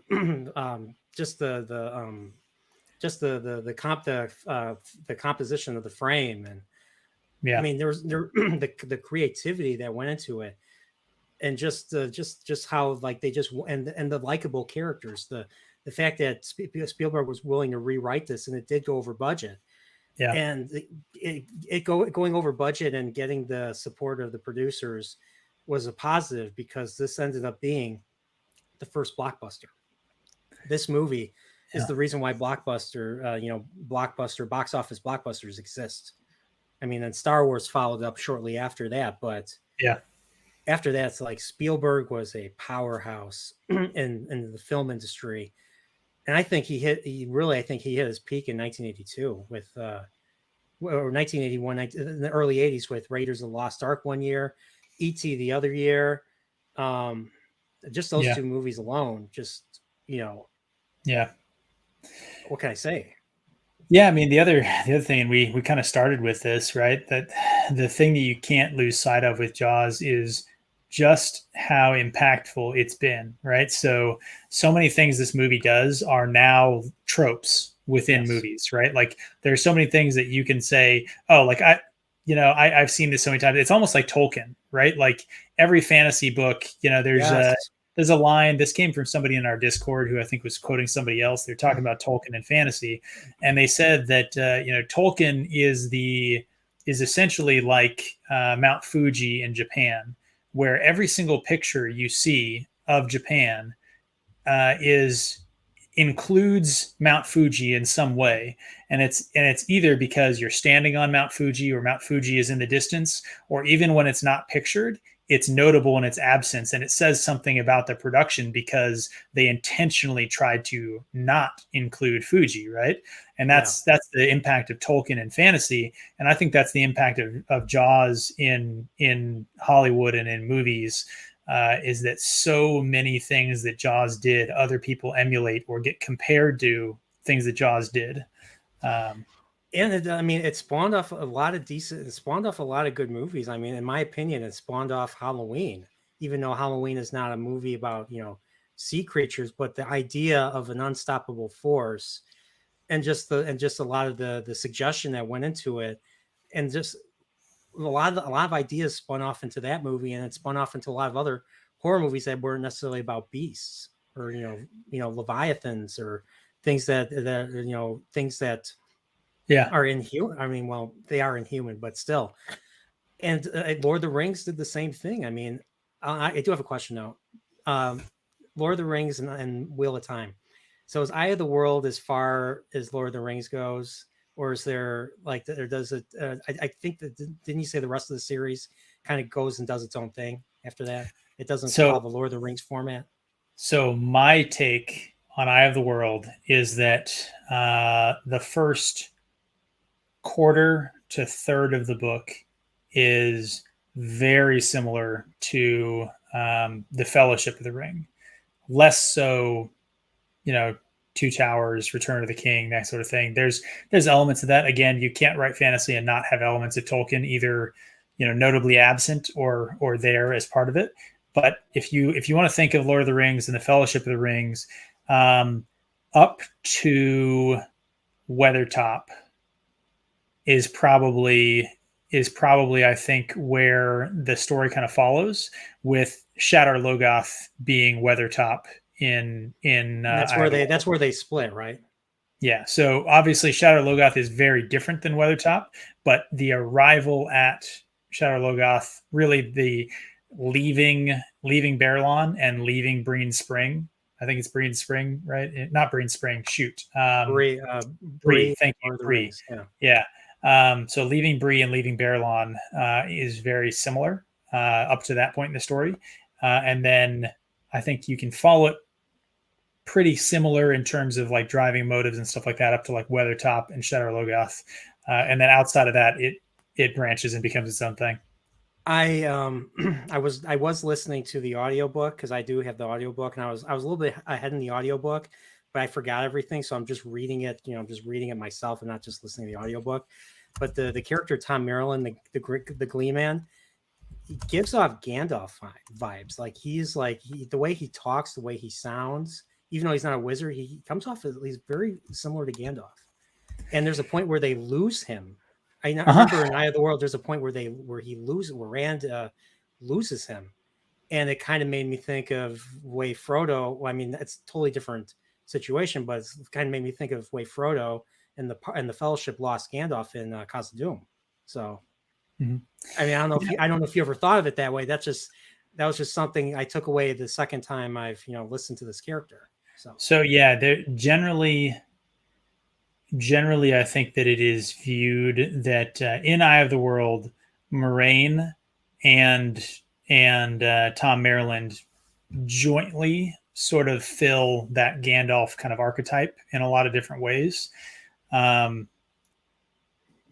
Yeah. Like I know Moraine is obviously the Aes Sedai, but Tom Maryland has the attitude, the father figure attitude that Gandalf has. Yep. And that's the one thing I miss, that father figure like attitude in modern fiction. I mean, we're kind of expecting that from Luke Skywalker in the sequel trilogy, but we didn't get that. We got the opposite. We got the complete opposite. Will be subverted if you exactly fill the past. Yeah, exactly. I mean, because Tolkien grew up without a father. So I mean, the whole idea of the way he wrote a father figure was, I think, all based on his imagination and everything. So, and of course, I'm sure that's how he, like, father. He wrote the character Father Christmas. He wrote letters. He wrote letters from Father Christmas to all of his children. Father Christmas is, well, British Santa Claus, basically. And that's how Father Christmas had the exact same personality as Gandalf, just that no nonsense father figure. And that's what people like. I mean, I want to see characters like that. I want to see awesome father figures that we can look up to see them be awesome. And that's what we didn't get. So, I mean, so I do look. I am looking forward to. I am looking forward to reading through the Wheel of Time. Just I know we kind of got off on that. So, hey, you can't have a White Cloak in your stream and not talk Wheel of Time. I think it's contractual. I think, actually. yeah, I mean, I had to. I had to do a blood oath and everything. Or I don't even remember what the Whitecloaks say. But speaking of Whitecloaks, this is a good time to end the stream. I know you have to go to work and stuff. So, what you got going on? You have anything you want to plug? I know we plugged stuff yesterday, but you have anything you want to further plug? Tomorrow our rewatch is probably going to drop, and that'll be part 1 of episode 8. We had 3 guests on this time, 3 simultaneous guests. It's a real party. And let's see. We'll probably come up with something later in this week. I think I'll probably do a stream with Prophet of the Dragon. I'm trying to convince Dane to do a short with me on some lore, and we might record that tomorrow. So maybe that'll get dropped this week. And then Alex is continuing to do rating stuff. So yeah, we got we're still kicking, making content, doing that kind of stuff. If you're watching this and you haven't checked us out and you like fantasy, Wheel of Time specifically, but fantasy generally, or you just want to help out somebody fighting the power, go sub to the Whitecloaks. But otherwise, yeah, I'll be back here on Sunday again for another House of the Dragon stream with you for episode 9, the penultimate in the first season here. So I'm curious how this upcoming episode is going to end. And I think it's going to end in a tragedy. I won't say what happens, but something bad's going to happen. And that's all I'm going to say. So this one's called the Green Council, right? Yeah. Okay. Yeah. The next one's called the Green Council, and then I think the next one is the last one is the Princess in Black. So obviously Rhaenyra. So all right, but yeah. So all right, thanks, Pips. So for me, my next serial horror chat's actually on Wednesday. And I'm going to be talking about Resident Evil with the Matt Cave. Matt Cave is an awesome channel. If you haven't subscribed to him, you should. He does video game streams. He talks about he's a big video game connoisseur. He talks mainly retro stuff. And he's just like, his line is be respectful of retro games, because one day your games will be retro too. I love that. He ends all of his streams like that. So, or all of his videos like that. So, so we're going to be on Wednesday talking about the original Resident Evil game, not the movie, the game. So I'm going to have to research, because I have to remember everything in Resident Evil, all the keys, all the plot points, all the effed up journal entries. Because I'll be honest, Umbrella is an evil corporation. And then Friday, me, Salty, and Snowdub are going to be talking The Thing from 1982. So that's going to be Friday at 7 p.m. Central. So join me for that. And my next major video project is probably going to be Metroid, the first Metroid game. So that'll be coming up. Hopefully I won't take as nearly as long as these last couple projects I did. So, but other than that, everybody, thank you for watching. Thank you for staying for 3 hours. Pips, thank you so much for joining this chat. This serial horror chat was so good. Just talking about almost everything there's to talk about. Jaws. That's just how good this movie is that there was so much to talk about. And I truly appreciate you. So no, thank you so much for having me. It is always a real pleasure. You're a great host. I love the people who show up for your chat. They're a great group of people. So thank you guys. You guys, you participate and make this fun. So you guys are doing good comments. And yeah, thanks again for the invite. It's always nice to be appreciated. All right, no problem. Everybody, I'm going to show, instead of showing an outro, because I don't have an outro, I'll just show you guys the intro again. So, like I say, may the wings of Nerdporials carry you to the next Nerdporial serial horror chat. And Whitecloaks, Pips, what do you guys say? I'll give you the final word. Walk in the light. Take care.